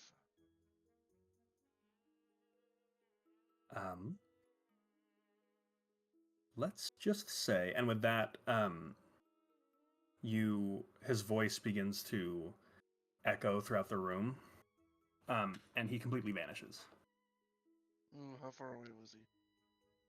He was about 15 feet from you. Ooh, lucky motherfucker. So he completely vanishes, and you do not detect a source on where he's coming from. Let's just say I've been around for a long time. I have a very intimate relationship with the Queen. And Dude, they're fucking.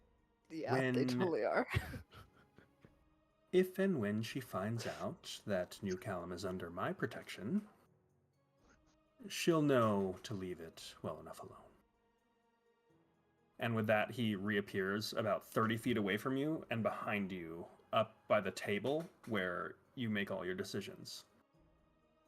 Now, perhaps we can crack open a bottle of wine and discuss specifics. Better yet, this doesn't look like the type of place where you keep anything good, so... And he snaps his fingers and from a pocket dimension, pulls out this bottle of what you recognize as a blackstaff. I've brought something of my own collection. Not the best stuff, of course, but still quite good. I already dislike this person. What was his name again? Malcolm. He said Malkin. Malcolm. Malkin. I mean, this is totally up to you and Sarah, so I'm just gonna support whatever you guys decide. I mean, I think we should hear him out. With that, Sarah grabs your arm, and she says, "He's a fiend." Now, when you say that, do you mean like I mean, he is... a demon kind of guy? Weirdly, I think you've actually nailed it on the head. I do not think this is a devil. Not like a ne'er-do-well. Like a fiend. Cool. Do you want to hear him out or not? I could ask him to leave. Escort him. I'm not going to listen to anything he says. You guys can listen to him if you want. I'm going back to bed. Sarah. If he starts doing anything, just shout, and I'll Teleport. Yeah, got it. I don't need to do that. I'll just turn him into a pile of ash. How's what? Yeah, it's been a while, but this is sort of my thing, is taking things like that and turning them into ash. Okay, well. It's well, actually quite easy. I assume that you're great at it. I am. So, So, good night. it's just one of them. I anticipate you won't need my help, and if you do, let me know. Cool. So, Sandara. Yes. Sarah just yells up, says, "You know, I've got other matters to attend to. I'm a busy woman. I am not just someone who is just summoned by a random fiend that walks into this holy place. So, my friends will show you the way out. If they choose to discuss things with you, that's between you and them." And she looks at you all, and then looks at you, Varric, and just says, "For the love of God, don't make any deals." Got it. She looks at you, Sandara, with like this, like, Yeah. a look that's like, if he does, it's on you. Yeah, for sure. Oh, Mhm. cool. And she walks away. And with that, you hear a voice kind of echoing up from above you that just says, "Come on, this wine is not going to drink itself, and there may not be any left by the time you make it up. After you're finished talking about me behind my back, which I do not appreciate." I mean, it's technically in front of your back, but do you want to talk with him, Varric? I mean, not really. But I do kind of want to hear him out. I mean, we can just talk with him, see what he knows, if he's got any tips or tricks. Smokes. What do you think? I think he sounds very confident, and I'm curious to see what he has to say. Well, Much like Sandara, though, I'm just here to support the decision that you make. Not you, Varric, but Sarah, which sounds like a no, but still curious. Also, how cool is it that she was like, "I'll just turn him to ash"? yeah, maybe That we was just really badass. I got goosebumps when she said that. I get goosebumps anytime she talks dirty like that. Oh. Okay, Varric, keep that in the bedroom. My God, man. I mean, let's talk to him. Okay, well, So let's what's talk gonna with him. happen? I walk up the stairs. I teleport up. Okay. Son of a bitch. Sit down at the table. Well, let's hear the pitch. By the way, as you, like, this guy smells fantastic. It's just like the perfect amount of perfume. It's like a little bit sharp, but it's got like a kind of almost like something complex and herbal. Almost like a eucalyptus, but it's not quite as inviting.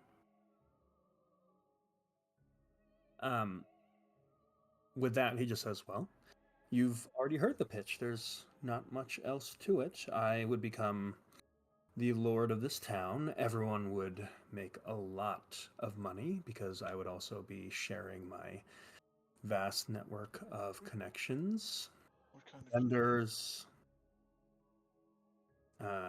trade pacts, trade routes, ones that are not known by the FETC or the When you Queen." say Lord of the Town, what do you mean? I think I would settle for the title governor. I think that's got a nice ring to it. Would you Would you still actually be like a governor and listen to the people, or is this like just a title only? The people are going to be just fine. How dictatorial is this?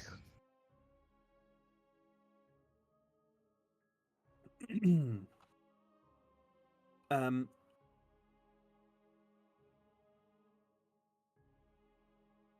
let me put it this way.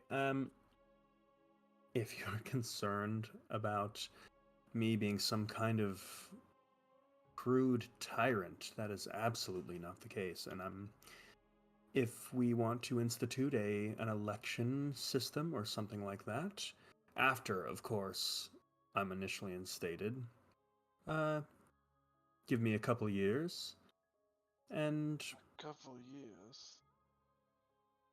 2, 4, 10? How long?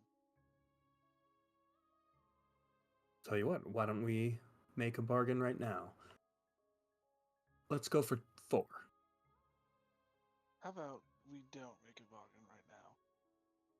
What would Sundar's like in the back, just like, yeah. What would Good job. your relationship with the Merchant Council be like? Excuse me, ma'am. If I had my way, there would be no merchant council.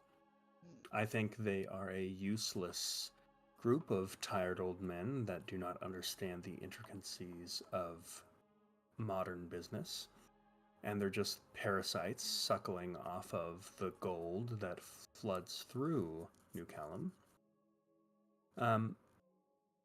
I'll say this, I have all the wealth I would ever need. I want to see this city flourish. Why? Just for one reason alone. And it's to spite an ex. Cards on the table, that's really all it is.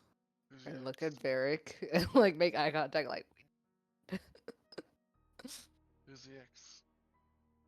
Green Varric. Hey, I'm not Intimate relationship. look, I'm not one to kiss and tell, so I'm afraid I can't say. Well, Honestly, that's the most compelling thing you have said this entire But time.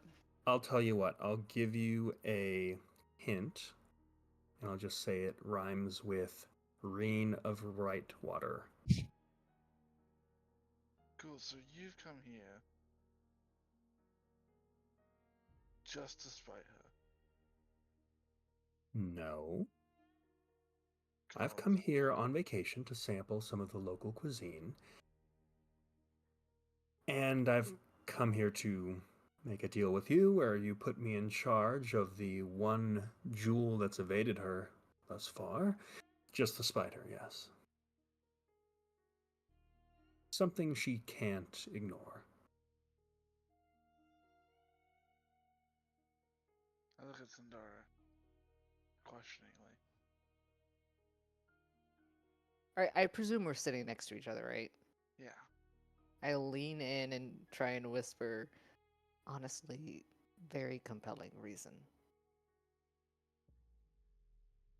I'm just saying, that's all I'm saying. I'm not saying we are not making any deals. I'm just saying that, like, it kind of makes sense. With that, you notice like half of the wine is gone at this point. Wait, have I drank any? I want some wine. No, you have not.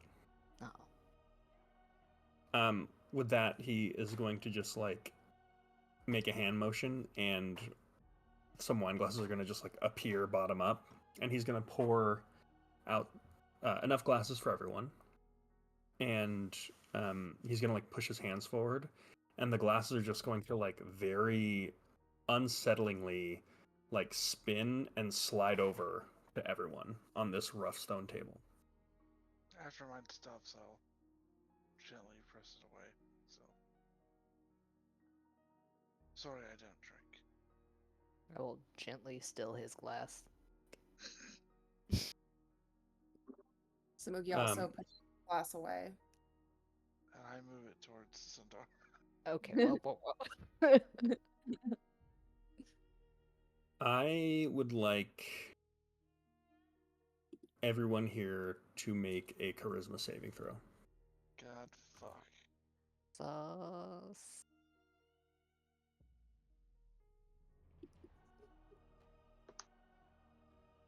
Six. 16. 14. Is this a charm? That is. Okay, sorry. 1 second, I got advantage. Ooh. 30. How close is he to me? He is about 15 feet. Really? Yep. You Fuck. know, just He's stay sitting at away. the head of the table.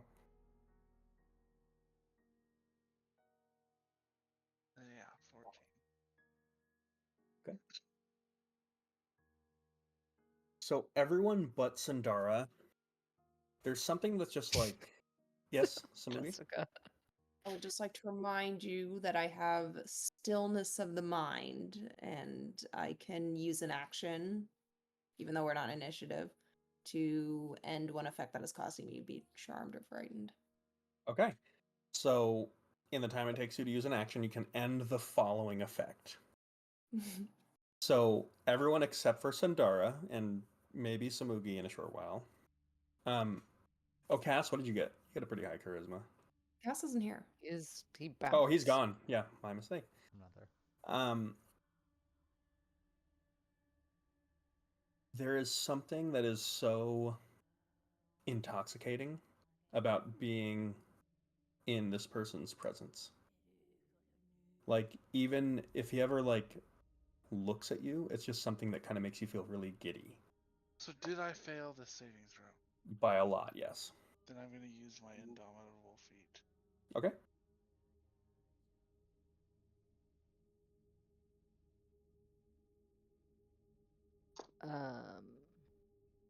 Is Does this something? natural Oh, sorry. You're save? doing your thing. Natural What's one. that? Does a natural 20 save? Yeah, natural 20 would save. Thank God. Spider So other than Varric and Sandara, And you just like really want to be noticed by him, and when you are, it's like very intoxicating. That's all. So Samugi, you feel that, and then you can like kind of steady yourself and recognize there's something other than non-magical going on right now, and you can end that effect with your stillness of mind. So it doesn't affect anybody. Was that something that seemed like a spell was cast on us, or just something that is You present would in his aura? This is more of an aura. You just get the sense, and I'd say with your go ahead and make an Arcana check for me, Sandara, as this is happening. Thank you. Oh, 16. You heard Sarah mention that that she thinks this is a demon. It's weird because this guy is like screaming devil vibes for you. You also get the sense that like whatever he is like significantly more powerful than whatever form he's showing, just by the fact that like this wave of charisma that is just coming from him is like, it's daunting. So you definitely get the sense that if anything, he's masking more than he's like flexing. Am I getting Oni vibes from him? I don't know. I'll give you a religion check here. Religion. What did I? Sorry, I know I should have written this down. But what I gained a +1 during last session, and what was that too? Do you remember? That was, I believe, to history. I'll tell you what. Wasn't that to checks involving identifying Oni? That sounds convenient. I think it was that. I'm gonna say all intelligence checks involving Oni. It's a +1. I'll give you that on this. Nice. That is a This chair is so very a uncomfortable. natural 20. Boom. Unnatural 20. This does not seem like an Oni. Okay. However, this creature, you just get this general sense that this creature seems Oni adjacent. Mm. Meaning you feel that there is a wildness and a chaotic energy that to you does lean demon. Oh god. Okay. Okay. Does Smoggy's gonna real quick. Smoggy's gonna word of the spirit to his two allies at the table, and just say, because I don't know if you guys are able to feel the charm effect or not, but since Smoggy was the only one, he attempted to charm me. The vibes are way off. does Varric Um, have the knowledge of the difference between demons and devils because of his relationship to his wife? Word. Yeah, I'd say so. Okay. Can I tell? Your best clue is that your wife, who is the expert at this, said what she thought. So there's nothing you would be able to tell that would supersede your trust in her impression. Cool. Zendara is. So Oh, go ahead. Okay. I'd say to you, Varric, go ahead and make a religion check here. Cool. One of my best skills.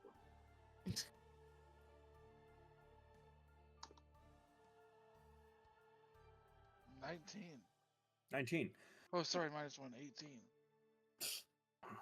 This guy seems like a devil. Like, I would say, again, your wife is way better at this, and she has specific abilities that help with this sort of thing, but this guy seems super devilish. Dude, sometimes Like, he's talking about making deals. He's very, like... I wish I didn't get rid of my paladin shit sometimes. Fuck. Okay, I'm gonna go straight for it.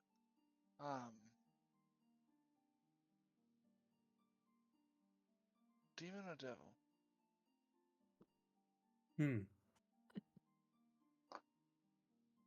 That is I an vote devil. interesting question. If we're gonna See, just my talk about it. wife leans demon, and this is an area she's. Well, we're Cool, just meeting and we're already into labels, huh? Yeah, well, We I'm like to fine. label things early in our group. Yeah.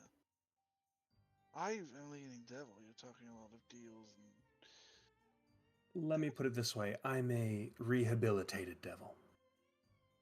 What does that mean?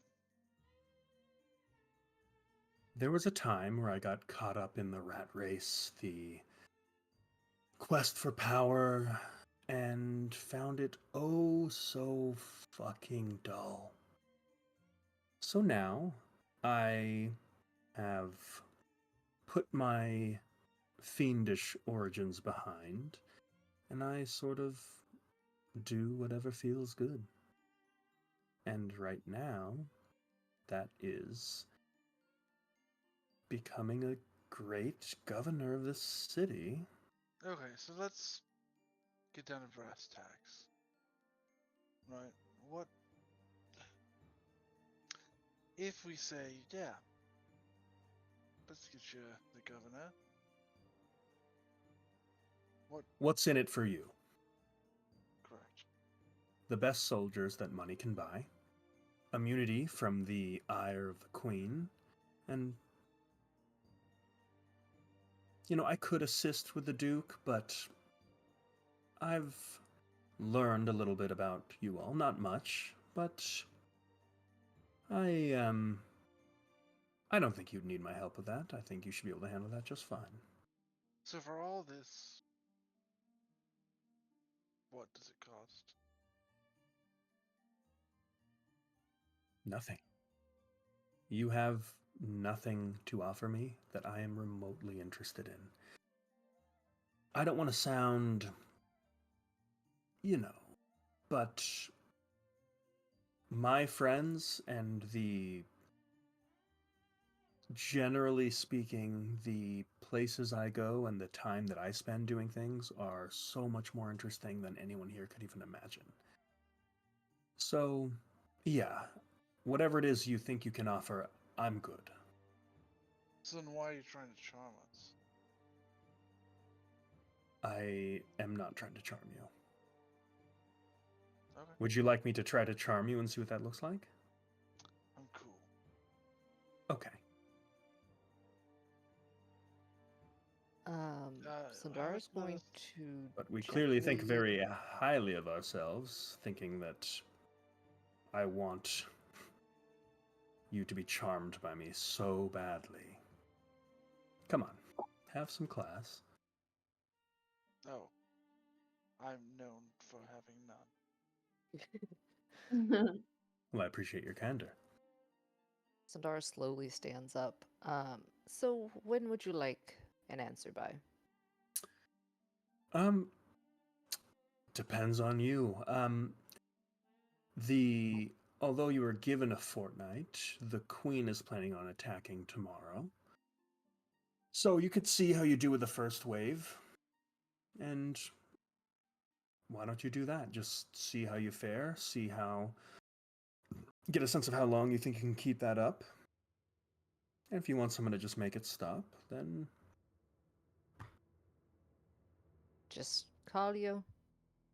yeah, but I am not going to give you any of my information. I guess I'll check in. I'll find you. How's that sound? Perfect. Oh, look at that. She What was your name again? puts out her hand. It's nice meeting you, Malcolm. Yeah, I don't like that name. Sort of hits the ear wrong. That's the. Oh, okay. So what name would you like to go by now instead? I don't know. Not that one, though. I'll have to come up with something better. I'll let you know next time I see you. What's your real name? My real name? He disappears. Felt like maybe we shouldn't, make a deal right now. As he walks away, you just hear his voice echoing through the entirety of the Mortal Promise as he goes, tick tock, tick tock. I already dislike this guy and love this guy. Man, we are getting into some just shady business with shady people. I mean, I'm so confused. About Sarah said he was a demon, and I trust her. But boy, did he have devil vibes. I agree. Definitely had devil vibes. So Mugi, what's your vote? Devil or demon?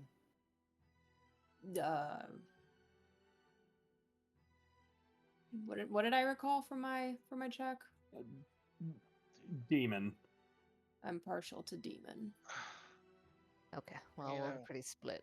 I wish Cass was here. Okay, should we see if he needs help? He kind of just ran off, and I mean, with the news of Dunsparrow kind of being in. I think if he had wanted our help, he would have asked for us. He seemed Does he pretty seem like an asking for help kind of guy, though? Really, at the heart of it? um.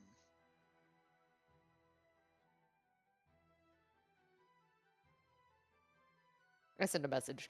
Cass, how can we help you find Dunsparrow? We would love to help.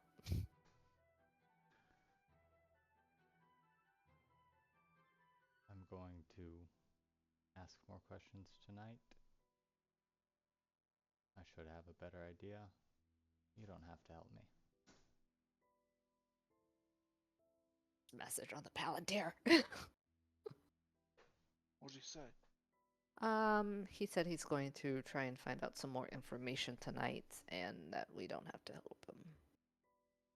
Well, if it's all right with you, I think I might retire. I think that is reasonable. Um, I am too going to retire. I'm going to go home, and I will move into the icebreaker tomorrow so that I am local, I guess. Maybe have them ready to get mobilized. Sounds good. I'll stop by Assuming on my way. that what he said was true, Yes. I'm gonna go tell Sarah everything that happened in the meeting. And the vibe I got about it being demon-y.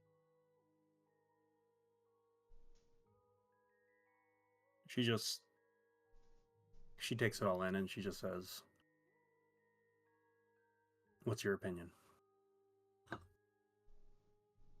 I mean, he seemed kind of more like a devil. His deal. I hate to say this, but I mean, I trust you. would it be the worst option of the shitty options that we have?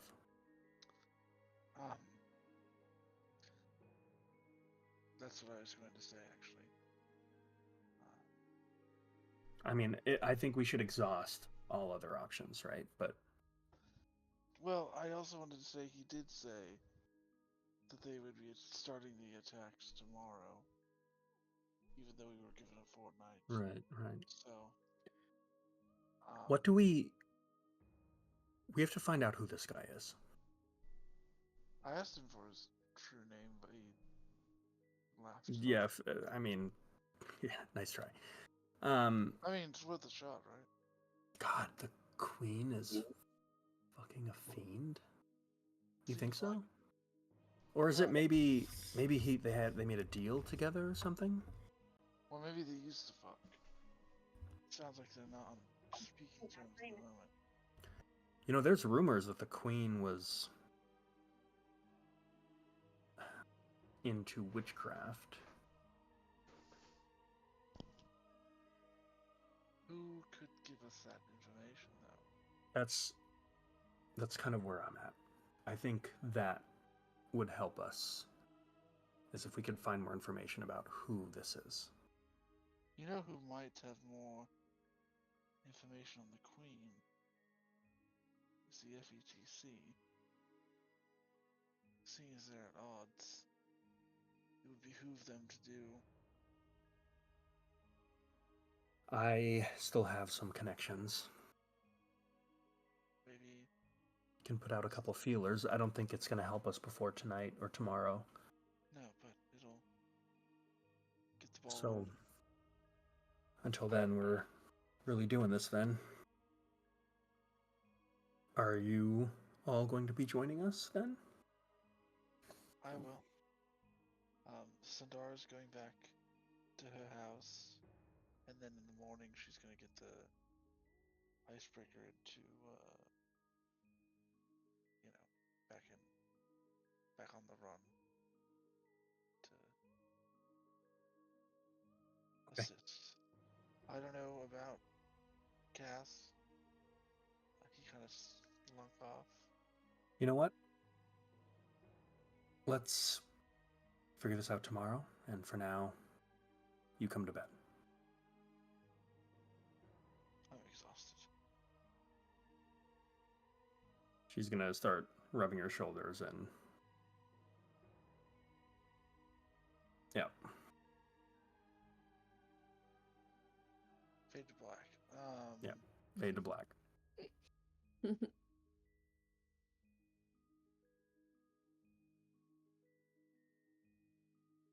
I'm gonna call it here for myself.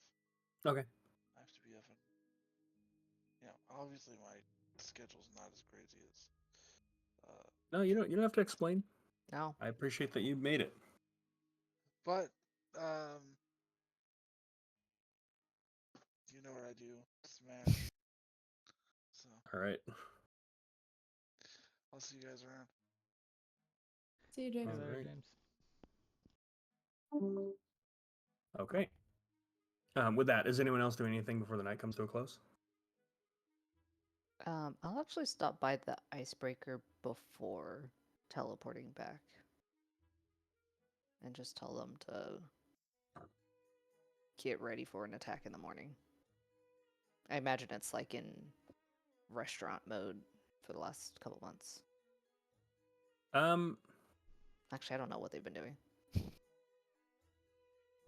Yeah, to be honest, business actually hasn't been too great. as you show up, and it doesn't look terribly busy. And you see Borden Remley actually like walking about the ship, looks at you and he goes, "Oh, it's you. Business actually hasn't been all that great." Oh, okay. Okay. Sorry about that.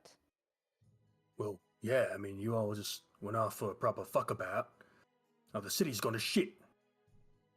I've heard. Yeah, speaking of, where's Leland? I don't know. I don't keep track of the ball fucker. And he walks downstairs. Okay, yeah. Go back to the kitchen. I'll look around the ship. I'm particularly looking for Leland or Danny or I guess Nick, but he's a child.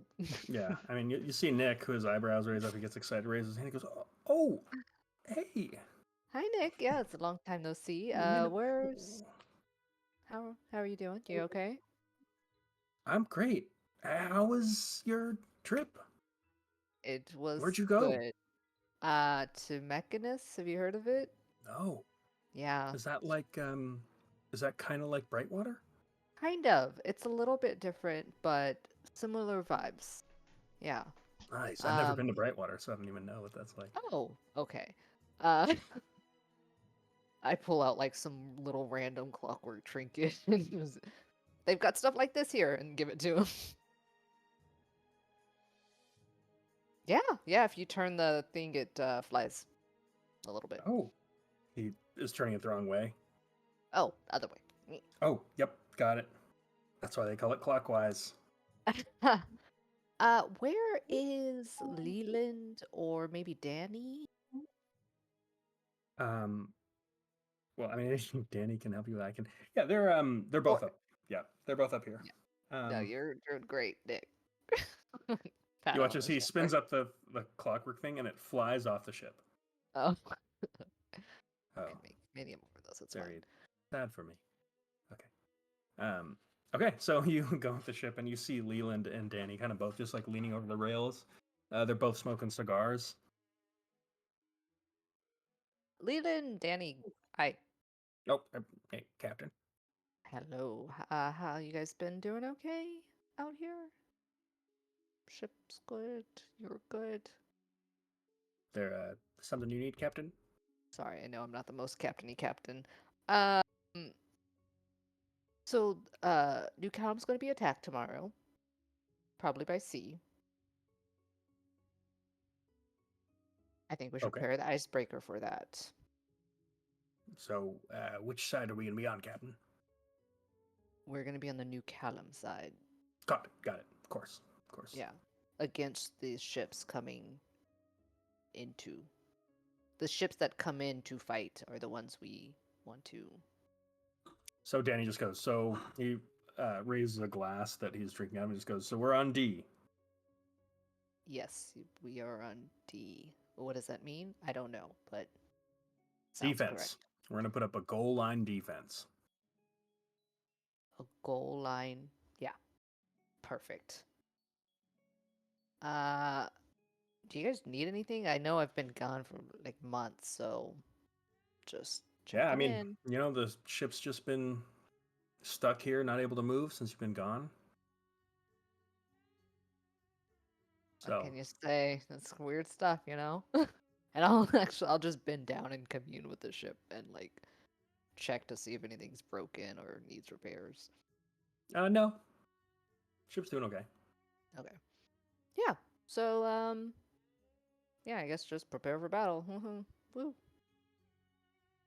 Great. Sounds like, hey, it's something to fucking do. Yeah, exactly. So great. Yeah, sounds good. We're ready. Hey, we're ready. Yeah, it could happen. I mean, they said tomorrow, so who knows? Maybe midnight, maybe in the afternoon. Great. Good to see you guys again. Yeah, sure Continue thing, your Captain. adventures.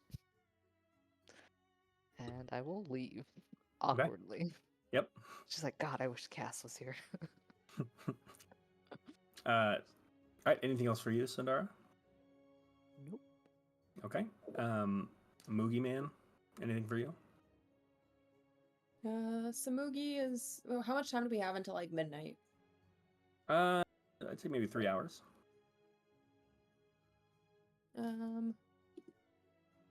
I'm gonna take a short rest and then like stand watch. Okay. Um, Cass. What's up with Cass these days?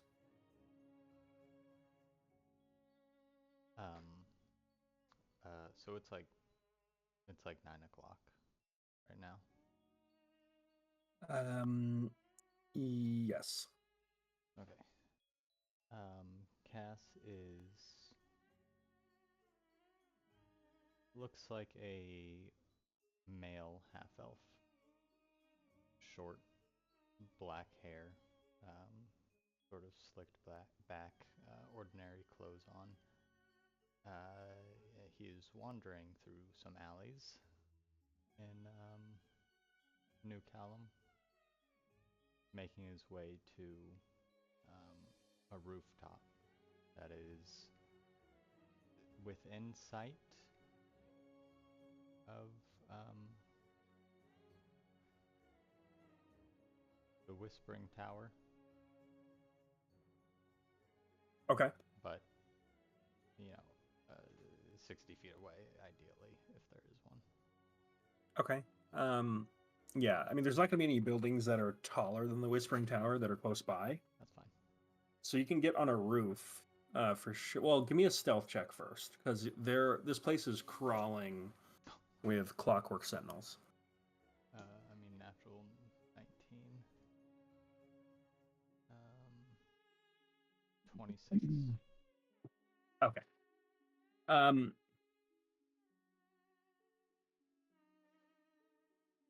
Cass is having probably maybe a bit of nostalgia with this, as with the amount of clockwork sentinels that are out right now, you lose count the number of times that you would have been caught if this was like you before you met the rest of your group and gone through the things that you've gone through. And you literally every time go, oh, yep, would have kept going there and been spotted. And you just maybe like reminisce on like these instincts of yours that you now have after having had the experiences you did. Also very reminiscent of like, again, this was in Brightwater, but trying to sneak around and like rendezvous with Dunsparrow wherever you guys would meet. With that, you're able to hoist yourself up on a like an inn. This is actually the same inn that you dove off of when you were fighting Beaumont.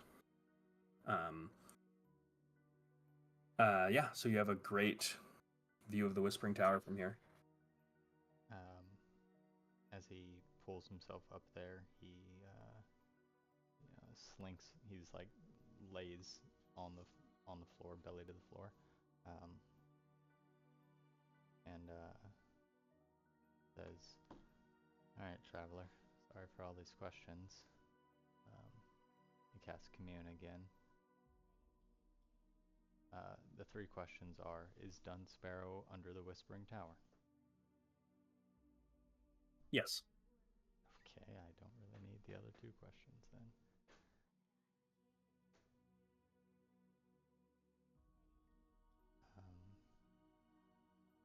Well, shit. Okay.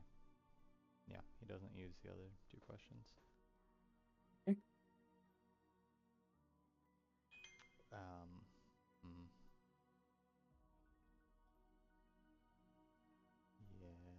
Yeah, why not? Just okay.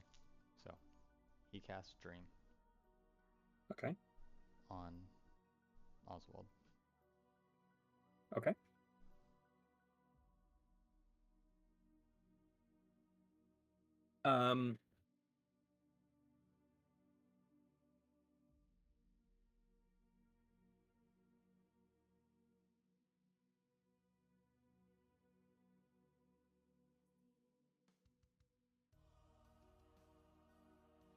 Okay.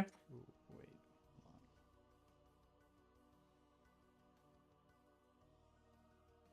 Yeah.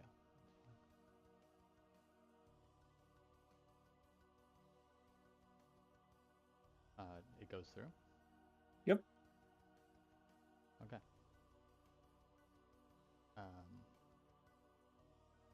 Very, very plain. Suddenly, whatever he's dreaming about, he is in a featureless gray plane with Cass looking like Cass in front of him. Sorry to interrupt. Really? I'll A let dream you, spell. I'll let you get back to your sweet dreams soon. You are such a child. I'm proud of you, really, for not hiding so much. Surprises went through. I've never hidden from you in my life, says the one always skulking about, like a rat, really. You had to be brought back to life by Faraday. No one's really scared of you. I'll make He this just narrows his eyes. very quick. Although Alexei has already seemed to betray us, that was expected. But me and him, we did make a gentleman's agreement that held for as long as it held, kept things civil. It was good. So before things get out of hand, I would like to offer that to you as well. That's good. So, tell me, what exactly is it you're offering? Well, we try to keep things civil. No personal attacks against family. I, of course, want Dunsparrow safe and, returned and unharmed, but we can work that out. No personal attacks against family.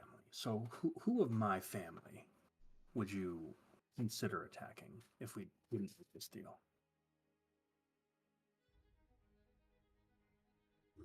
Well, I'm going to be honest, I don't know that you have anyone that loves you. But how about this? I don't try to dismantle whatever it is you're working on here. All I really want is Dunsparrow back. If you want to make it plain and simple like that. I'll keep it plain and simple with you. I was on track to be the Queen's right hand. And somewhere along the way, I adopted a daughter. Someone who I considered to be my own flesh and blood. Someone that I was going to leave everything to. And you, some bright water academic street rat, a dropout, someone that I wouldn't even allow my daughter to speak to. Always slinking around. You've poisoned her against me. I would have rather you killed her than done what you did. So, you drive a hard bargain, Cass, but I gotta be honest with you. No, I'm not at all interested in this deal of yours. I will spare your mother and your father and your bastard half-sister just because, frankly, I'm bored with all that. But anyone else is absolutely fair game. In fact, Cassius, I'm killing you last, and believe me, I will kill you. So enjoy the time that you have. Enjoy watching all of your little friends, especially that brutish Goliath, his wife Sarah, and his baby girl. Enjoy seeing them get their just desserts. And just know that what I have planned for you is going to be so special. So, is there anything else for us to discuss, or are you just here to disturb my sleep? That's it. I agree to Good this deal. seeing you, Cass. Great. Dream ends. All right. As the dream ends, you start to see lights turn on in the Whispering Tower. Like the whole building almost lights up. And you start to see clockwork sentinels pouring out. Okay.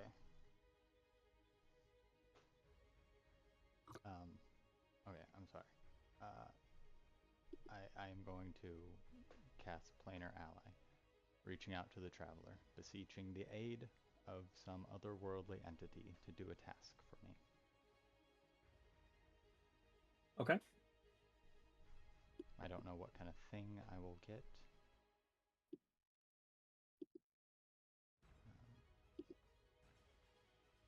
All right, let me look at how this spell works.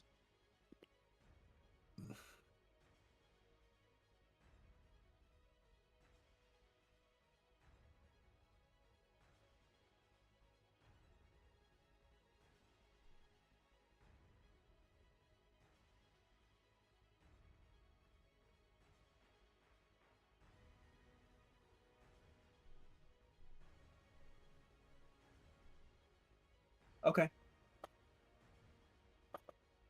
So you cast the spell, and right next to you, you hear this like tearing sound, and the traveler just steps through empty space to appear before you.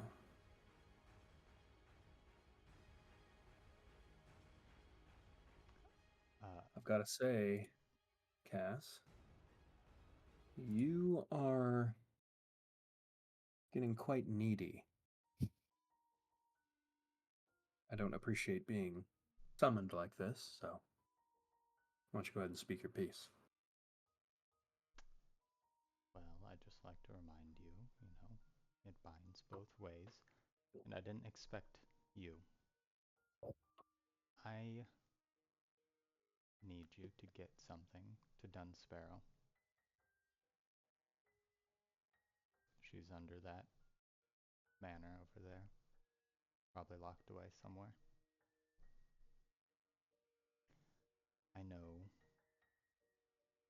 there's a cost to this.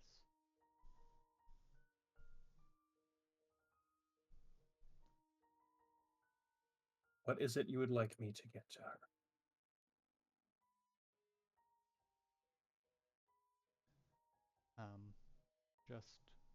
Just this. And he hands him a wooden, like, carved coin with the C carved into it. And there is a spell enchanted onto this object.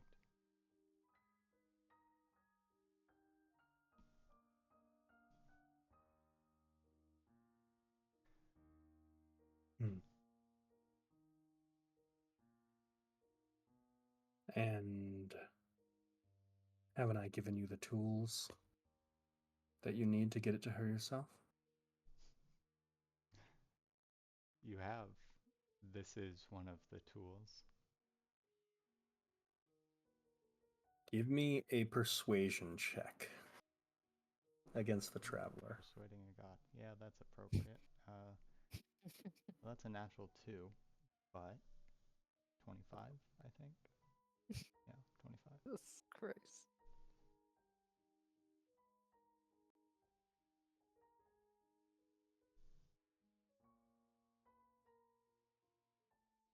You know,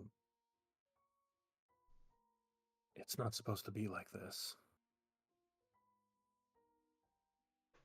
You calling me to do these tasks for you. This is not the way.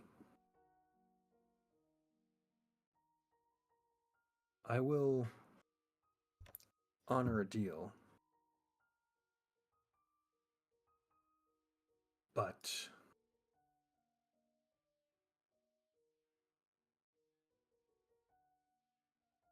it will have a significant cost.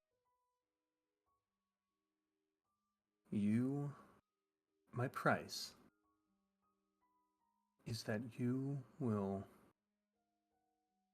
for the rest of your life and for the rest of your existence, be tethered right here.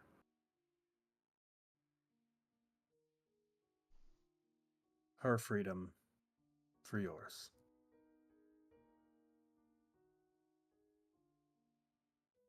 Here in New Callum. In the material plane.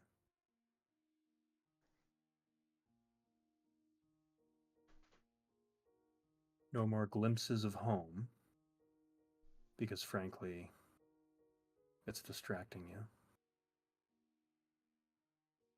An interplanar travel will be possible, but uncomfortable.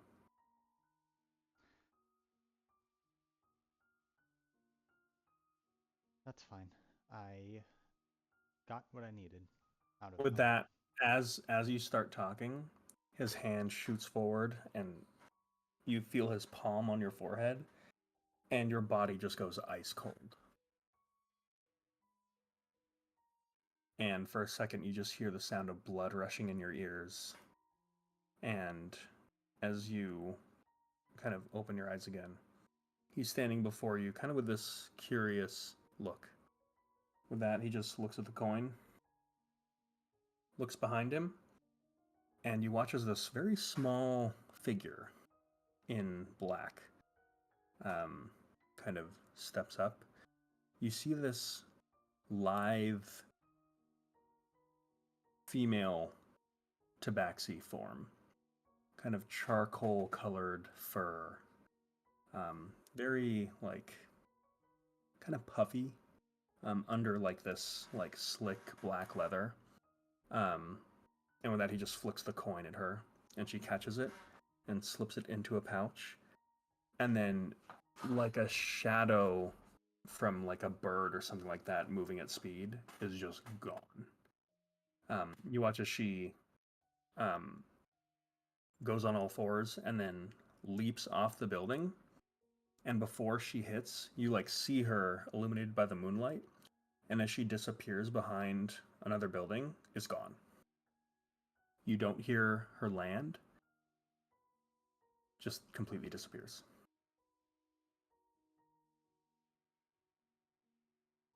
Interesting choice, Cassius.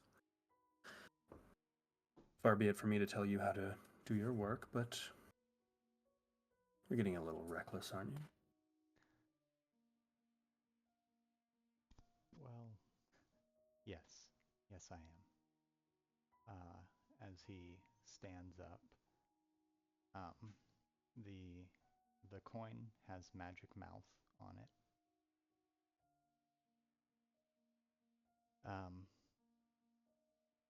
It has a message that says in a whispered voice, "I'm going to break you out. And things are probably going to be very crazy soon. So be prepared." Okay. Whenever she gets that,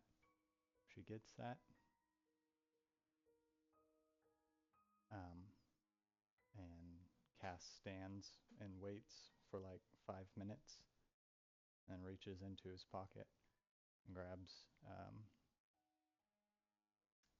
the cube and looks it over for a bit, and presses to the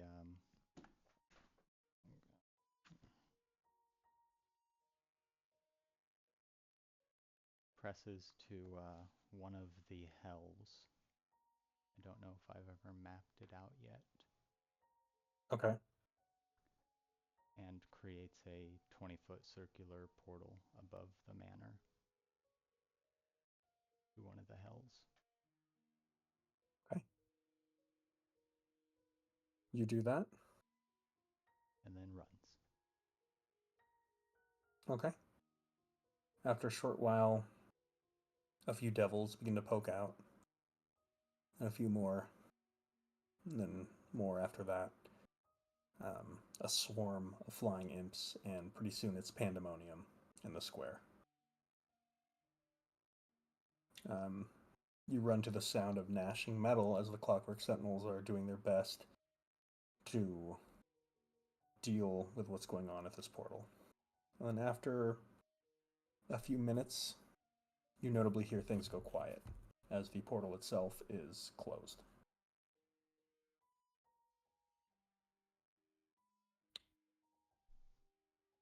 Did the things disappear with the portal closing?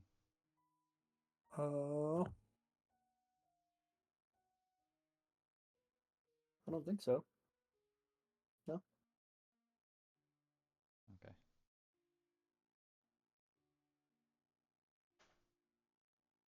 I go towards the house. What house? The Whispering Tower? Yep. Okay. Give me another stealth check. I'm invisible. Okay, give it to me with advantage.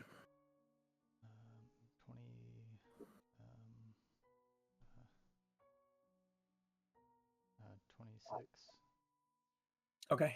You see outside Oswald Beaumont with a cane that is quite clearly like a hilted blade. And he's, as there's a portal going on with like devils flying around and his Clockwork Sentinels is taking care of them, he's paying no attention to that and actively scanning. And you see him like look right through you and keep going for some trickery. Mm-hmm. Okay. You enter. You enter the home. Mm-hmm.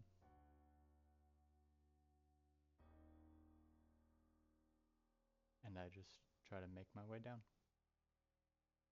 Okay.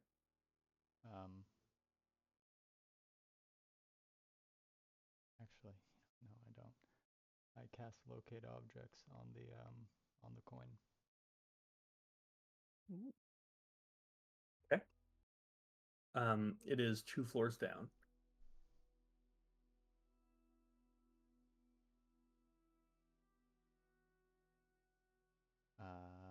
Okay.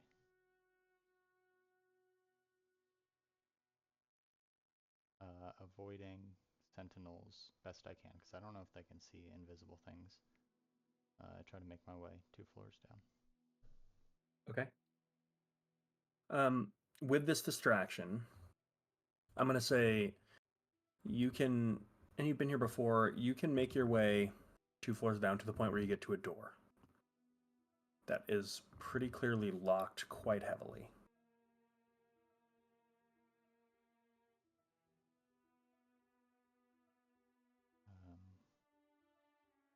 Okay. I will.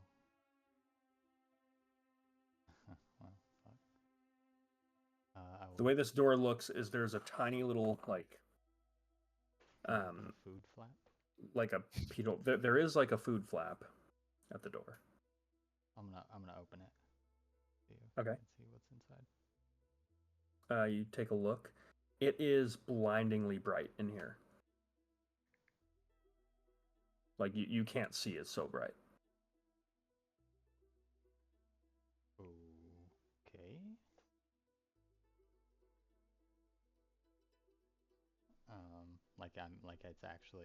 I'm actually blind. You're not blind, but you look inside and you can't make out much because it's just like shooting a huge beam of light through the little food flap.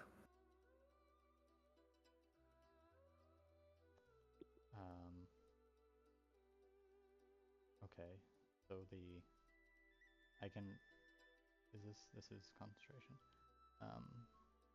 I can locate a specific object within 30 feet. So can I tell specifically where it is?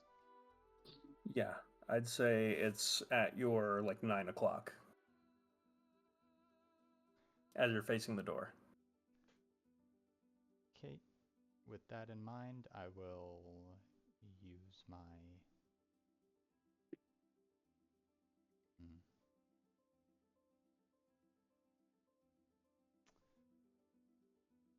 I'll Misty Step inside and head towards it quickly. Okay. Expecting a guard to hit me. You can mark off that spell slot and the spell fails. Yeah. Well, it was my free casting. Okay.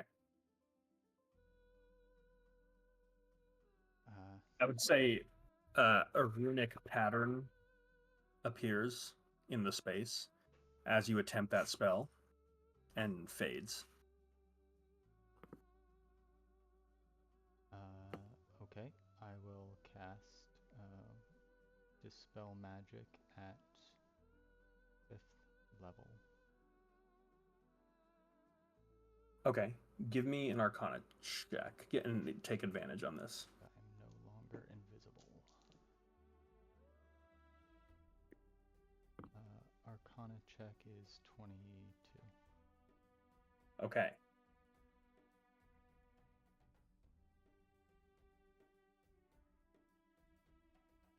There are 4 hallowed spells that are superimposed on each other right now. With that check, you can identify which one was interfering with your extraplanar travel. So I presume that's the one you're targeting. To dispel it, yes. Okay. 5th level dispel, you said? Yeah. Okay. You cast the spell, and you see these runes begin to light up, and they light up, and then like a socket getting too bright, they just shatter.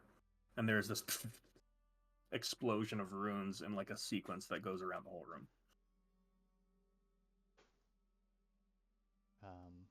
Okay. And with that, you hear like whimpering. I think Cass knows he should be expecting pain, but he's going to try to Misty Step using a spell slot this time to get into the room. Okay. It does not fail. As you get in, there is basically like this floating sun in the middle of the room that is blindingly bright in here. And as soon as you enter the room, you are almost paralyzed with fear. You are considered frightened right now. Of the orb? Nope, just in general. Oh, okay. And in the corner of the room, you can just barely make out Dunsparrow's body kind of huddled in a corner as she is just hiding in a room where there is nowhere to hide, being completely illuminated by blindingly bright light, and in complete silence. Oh, is there a silence spell in here as well? There is. Okay. Is she in shackles? Or anything? Nope. Okay. I will use message because it doesn't have verbal components and say, I'm not sure if this is going to work. I'm sorry it took me so long. It was messy. And then I'm going to try to subtle spell Dimension Door us out.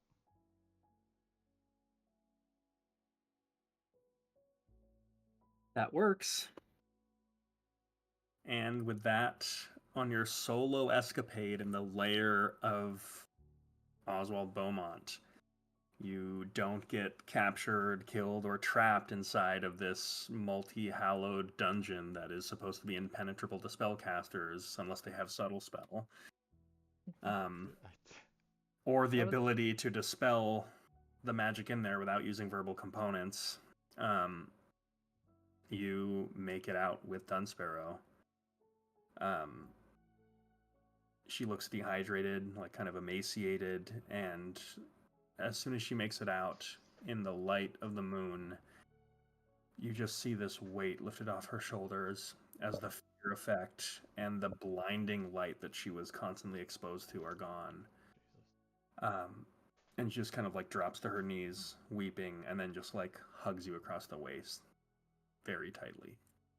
And with that, we are going to end our session and pick up next week. You son of a bitch. Gonna I be was getting honest. Whispering Tower PTSD. I was just like, oh my god, no. I was like, there were like so many reasons that you would have been so fucked. I wasn't. That wasn't my plan. My plan was just to sow chaos, and I was like, well, let's just take a peek. And then I just kept going, and I didn't expect to do it really.